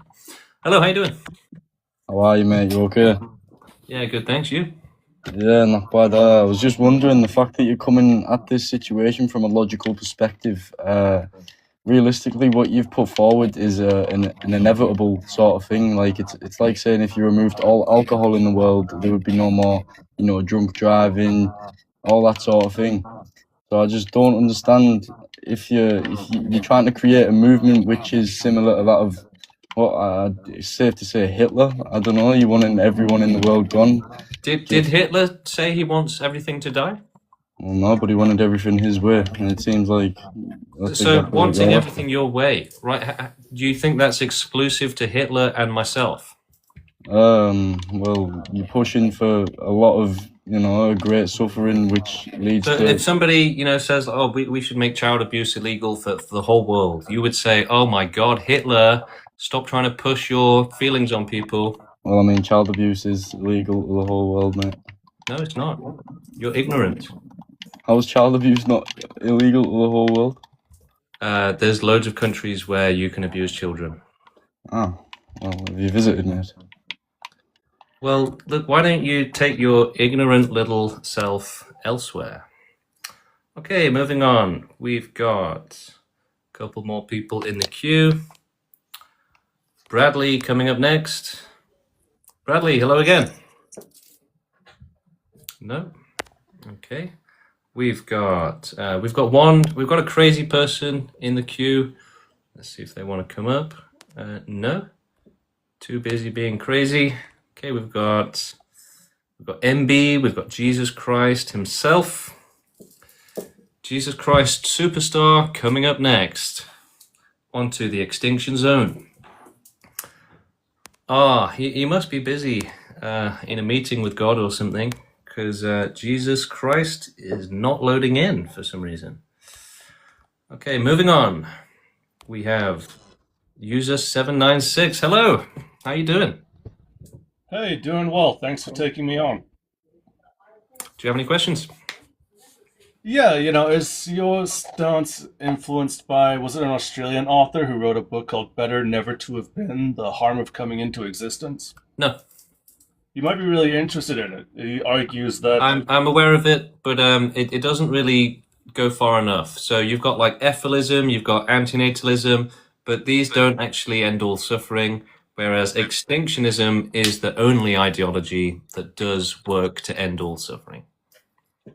Yeah, I mean, it sounds very peaceful, like a world without life. Do you think it would be just intelligent life or animal life as well? So our movement, the pro-extinction movement, is working to end all suffering for all life and total prevention of life. So ideally, a universe with no life and no possibility of life ever again. I see. So like Mars, effectively, right? Like we haven't even found a bacteria on Mars. Yeah, basically. Do you think that everybody really suffers that much? Do you not think that some people are actually, really thriving and enjoying life, and maybe just people in the movement, the pro-extinction movement, are maybe disproportionately suffering and maybe like projecting that onto other people and saying, well, everybody suffers as much as this small cohort. No, that's completely insane. We're not saying that everybody is suffering at the same level. That's a straw man, a classic straw man. But the thing is that you're intimating that infinite suffering is okay, that we should only care if everybody is suffering, whereas it's actually the opposite. We should care if anybody is suffering, and no amount of suffering really is acceptable. Most people want to just kind of downplay it, trivialize it like you're doing, saying that, the only people suffering are in the pro-extinction movement, which is just, I honestly don't know how you can say that kind of stuff with a straight face, right? It's either ignorance or irrationality or lack of education or something seriously wrong has gone on for you to think that, there is no suffering in the world except for the people in the pro-extinction movement. Oh, that's fair. I hear what you're saying there. But you got me thinking on this other angle, that we used to live in this religious society where we all thought that, well, not all, but most people thought that there was heaven and hell, and that everybody was gonna, very in short order, gonna be consigned to one or the other. But now in the post-Renaissance era, post-Enlightenment, we are now living in a technological society where instead of imminent heaven or hell, people are instead thinking that we're going to go to some kind of technological utopia, or that we're going to go to some kind of apocalypse, right? Which is kind of the post-Enlightenment version of heaven or hell being imminently upon us. And I just wonder how the pro-extinction movement is kind of like, thinking that we should all just push towards that annihilation rather than pushing towards that utopia. Yeah, so the utopia people, they don't care how many victims suffer along the way. They don't care if it's infinite victims. They don't care how many children get abused as long as they get their utopia. So we're different. We say that no suffering is acceptable. So people like yourself, most humans, they believe that extreme suffering becomes acceptable as long as somebody else is happy. But that it doesn't actually work like that. You can't make child abuse acceptable. Well, thanks for having me on. I've got a meeting I got to get to, but have a good stream. All right, thanks for coming up. And yeah, it's not just child abuse or whatever. Infinite potential of suffering. So just imagine the worst life ever lived, the most pain ever felt, right? They don't care if that happens to children and animals and people. They don't care how badly they suffer as long as they get their utopia. So again, this mentality, quite literally, it really does allow for one person to be happy and the rest of the world to be screaming in pain all day, every day, begging for death, right? It says that, yeah, that's the right thing. If everybody is screaming for death, but there's one person that's happy, then it's okay. So it just doesn't make sense. And even the one person being happy thing, it's not actually like they don't actually believe that. They don't genuinely think, yeah, that's really there's really good ethical principles underlying this. No, that's just the conclusion of their pathetic morality, their lack of principles, right? If you push it to its conclusion, you can show and demonstrate how outrageously immoral and evil it is, basically. Okay, we've got exasperation coming up next, potentially. And yeah, we are looking for more people to come into the queue and to debate. So get yourself in if you're looking to have a conversation. Are you sponsored by Israel? No. Stop being racist. How can we go extinct? By growing the movement. Exasperated, hello. How we doing? I'm good, how are you? Oh, not too bad, not too bad. Look, do you think there's a logically possible world where we shouldn't mow our lawns because it cuts and unalives grass, which is living and alive? So this isn't a gardening channel. This is an extinction stream. Well, do you think plants are living? Yeah. Yeah, so we should end the suffering of plants, right? Well, as far as I know, plants don't actually suffer. But it's all life, right? This is your claim of all life. Do you think say microorganisms all in suffer? capitals? Right. Yeah, and the reason for that is that it can evolve to suffer as well. Okay, let me ask you this, James.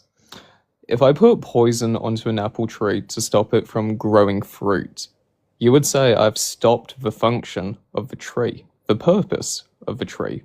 If I stop a child abuser from abusing a child, I've stopped him from his function, from abusing children. I've stopped him from his function. How dare I? Have I caused suffering to the tree by pouring poison onto it to stop it from growing fruit, James? Look! You're not able to talk about real victims, real scenarios. You're only James, able if you don't to want to answer the question, that's okay. We can move on to the next one. You're only able to strawman it It's down okay. to I get it. a You are cartoon mentally version. disabled. You have some form of Okay, look, disability. you're only able to strawman the conversation down to a cartoon version where we're talking about plants suffering, right? So you're not able to talk about real suffering. You're not able to bring any arguments against real suffering. He might as well have said, do you think we should have total extinction because Bart Simpson bullied someone at school in that episode one time? It's like we're not talking about Bart Simpson. We're not talking about cartoons suffering, you silly person. Okay, so it's just insane. It's a straw man. If you can't talk about it, Oh, you'll just James, find I a silly hate way you to. so dearly, my friend. I did think you were going to let me back up, if I'm being honest. Right, so before we get into this discussion, may I just say, we're not going to remove me when you disagree with what I say this time, are we? Because it seems like after you remove me every time, you start like, see, this is why he's very ignorant. He doesn't listen to me. I do listen, James. I just don't agree, right? And that's fine. I'm entitled to my opinion. You're entitled to yours, aren't you?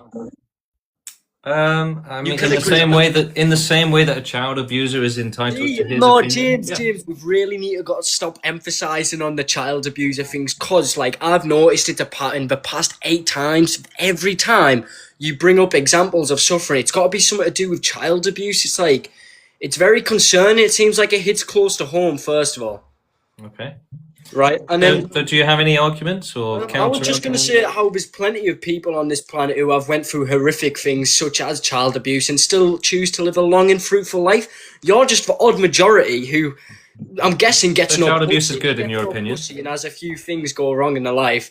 And then you're just like, oh shit, we all need to die because I can't get a bitch on my dick. It's like, that's not right, James. You just need to try a bit harder or go on Grindr. So, yeah, again, he's not able to argue against what we're actually talking about here. He's only able to cartoonify it, right? Just like Exasperated did.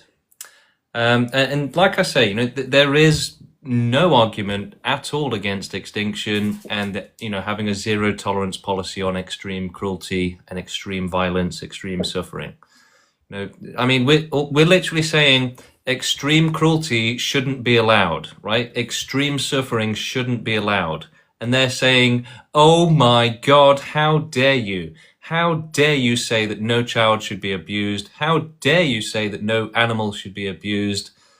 Right? The very idea that nobody should suffer offends these people, right?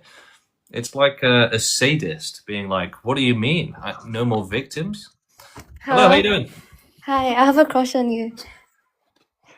Okay. I love your eyebrows. You're so yummy. I'm 20, by the way. Okay, great. Are you gonna kill me? We're gonna try, right? We promise to do our best. So, like, if we're the last 2 people on Earth, you won't marry me. Well, I'd probably go with total extinction. So you don't love me? We have love for every last individual equally. But I love you. I love your eyebrows. They're so, like, fascinating and, like, yummy. Yeah. And your eyes are so sparkly. People do tell me that. It's possible that the superior brain genetics also gave me superior physical genetics. Who knows? I mean, I am 32 years old, and people still say I look 18. So, James, what did I tell you? You've literally had it thrown in your face and you still can't get pussy. What the fuck's wrong with you? I had to come onto a second account to tell you this. She's had you thrown it in your face and you're just gay. yeah, I do have a girlfriend already. Look, believe it or not, I don't struggle to get girls, right? I'm sorry if that's shocking information to you. You know, it's actually really funny how many people say, "Oh, James is a virgin." You know, he just needs to get a girlfriend and then he'll get over extinction. Like, does it look like I struggle with getting girls? Okay, moving on. We have Alex coming up next. James. Hello again. Just a follow-up question on what you've just said there, mate. I'm just wondering, when it comes to your master plan where you're wiping the full universe and all life exists on it out, is that girlfriend of yours included, or is she fake? Yeah. You know what I mean? Yeah. Everyone's got to go. So Yeah, we're all on borrowed time. We're all on borrowed time. So who would die first, you or your girlfriend? Well, I think in Romeo and Juliet, the girl goes first, right? Right, and if you killed your girl first, would you use her as a pocket pussy? It depends, right? She's not going to suffer. It depends, bro. What? So you're a necrophile as well, yeah? I'm just messing around. You're a sick guy, you, Jamesy boy. Well, total extinction will make sure that there's no necrophiles ever again. Well, you've just said that you would use your dead girlfriend's body as a pocket pussy, James. I think that is rather necrophilic if you're asking me. She is really fit, though. She is really fit, though. Oh, my God. All right, thank you, Alex. Right, so we have nobody in the queue yet. So if anybody else wants to join, ask some questions, debate. You've got Portland in the chat, but... he's got loads of criticisms, but he won't say it to my face for some reason, right? It's quite sad. How many people just won't join the queue? Say it to my face. Hey, I just have a question. Go for it. Yeah, I was like, do you ever feel like this is kind of like a wasted attempt? Because would you ever like realistically, do you think realistically you could achieve total extinction? Yeah. And how would you go about that? By doing activism, growing the movement. And how big do you think the movement would have to be in order to achieve total extinction? I don't know. Let's say somehow you got half the world on board, right? How are you gonna forcefully remove the other half of the world? I feel like it's just unrealistic. We'll find a way. We'll find a way to do it. All right. Well, yeah, that's all I had to say. Okay. Fair enough. But yeah, look, there's a million challenges for extinction, right? You got to take over the world. You got to take out the people that don't agree with it. There's lots of challenges, right? There's lots of difficulties and problems to solve, and that's what we're working on doing. We're getting people together to solve those problems, and we really don't think that they are necessarily unsolvable. And the thing is that most of the people that think that there's no chance that we can do it, right? Lots of people say, "Oh, this is never going to work. This will never take off." But they're not really thinking about it in a full way, right? They're not actually motivated enough to really think about how it could work. And part of the problem with that is that they don't understand how urgent ending suffering is. So they're only able to consider motivation towards suffering and extinction as being as low as their own, right? They're like, well, I don't care about extinction. No one cares about suffering. So how, who's going to care? Who's going to do this, right? But they don't realize that the extinctionists like myself, we are extremely dedicated people, right? We have basically infinite children and animals and people depending on us, right? We have basically countless victims of extreme torture relying on us directly, specifically. So, most people are thinking about what pizza to order tonight. We're thinking about children and animals and people screaming in pain, begging for help. So that gives us a much more serious sort of responsibility, right? We actually do have to do this. We have to do it in a proper way, an intelligent way. And most people aren't considering, how serious it is, how seriously it has to be taken, and how dedicated the activists for it are. So in that sense, they can only, imagine it, being done in an unintelligent way by crazy people, angry people, selfish people. All of the good things about extinctionism and the activists who care about the suffering in the world, all of these things are denied to most people, right? And so when we're saying, yeah, we do care about every last life form, and we do care about the suffering, they can't actually believe it, right? Because they don't themselves. And the idea of someone else doing that, it doesn't make sense to them. And the idea of wanting to help others and to care about their suffering, it's genuinely, it just doesn't make sense to them. So they can't actually believe it. And so they assume that we're doing extinction out of anger or depression or hatred, or for other silly reasons. They assume that we want to rush it. They assume that we want to nuke the planet out of anger. They make a lot of assumptions, right? And all of those assumptions lead to an incredibly incorrect position. But again, those assumptions are largely because they can't understand empathy. They can't understand why suffering is wrong. They can't understand many of the principles that make for a rational mind, an empathetic mind. And so they don't even believe it's possible. They don't believe it exists. They would rather call it a mental illness instead of accepting the truth, which is that we are better people, essentially. And they don't want to accept that there's something better, right? That caring about others is possible, that working towards a better world is possible. They don't want to accept it. And so they would rather just, call us extremists and insane people, which is just not true. Anyway, I'm going to take a break for now, maybe make some videos, might stream a bit in an hour or so, might get some lunch. So thanks everyone, and if you have any questions, message me directly on TikTok. If you want a t-shirt or a hoodie or a sweater, you can message me for one. It costs about 22 euros, and you can send me the money on PayPal and then send me your shipping details, your address, and I'll get it sent out to you if you're interested. And yeah, I'll potentially stream again in like another hour or so. But check out our website, proextinction.com, join the Discord, join the WhatsApp group, become an activist, start growing the movement to end all suffering. And yeah, for anything else, message me, and I'll see you all in about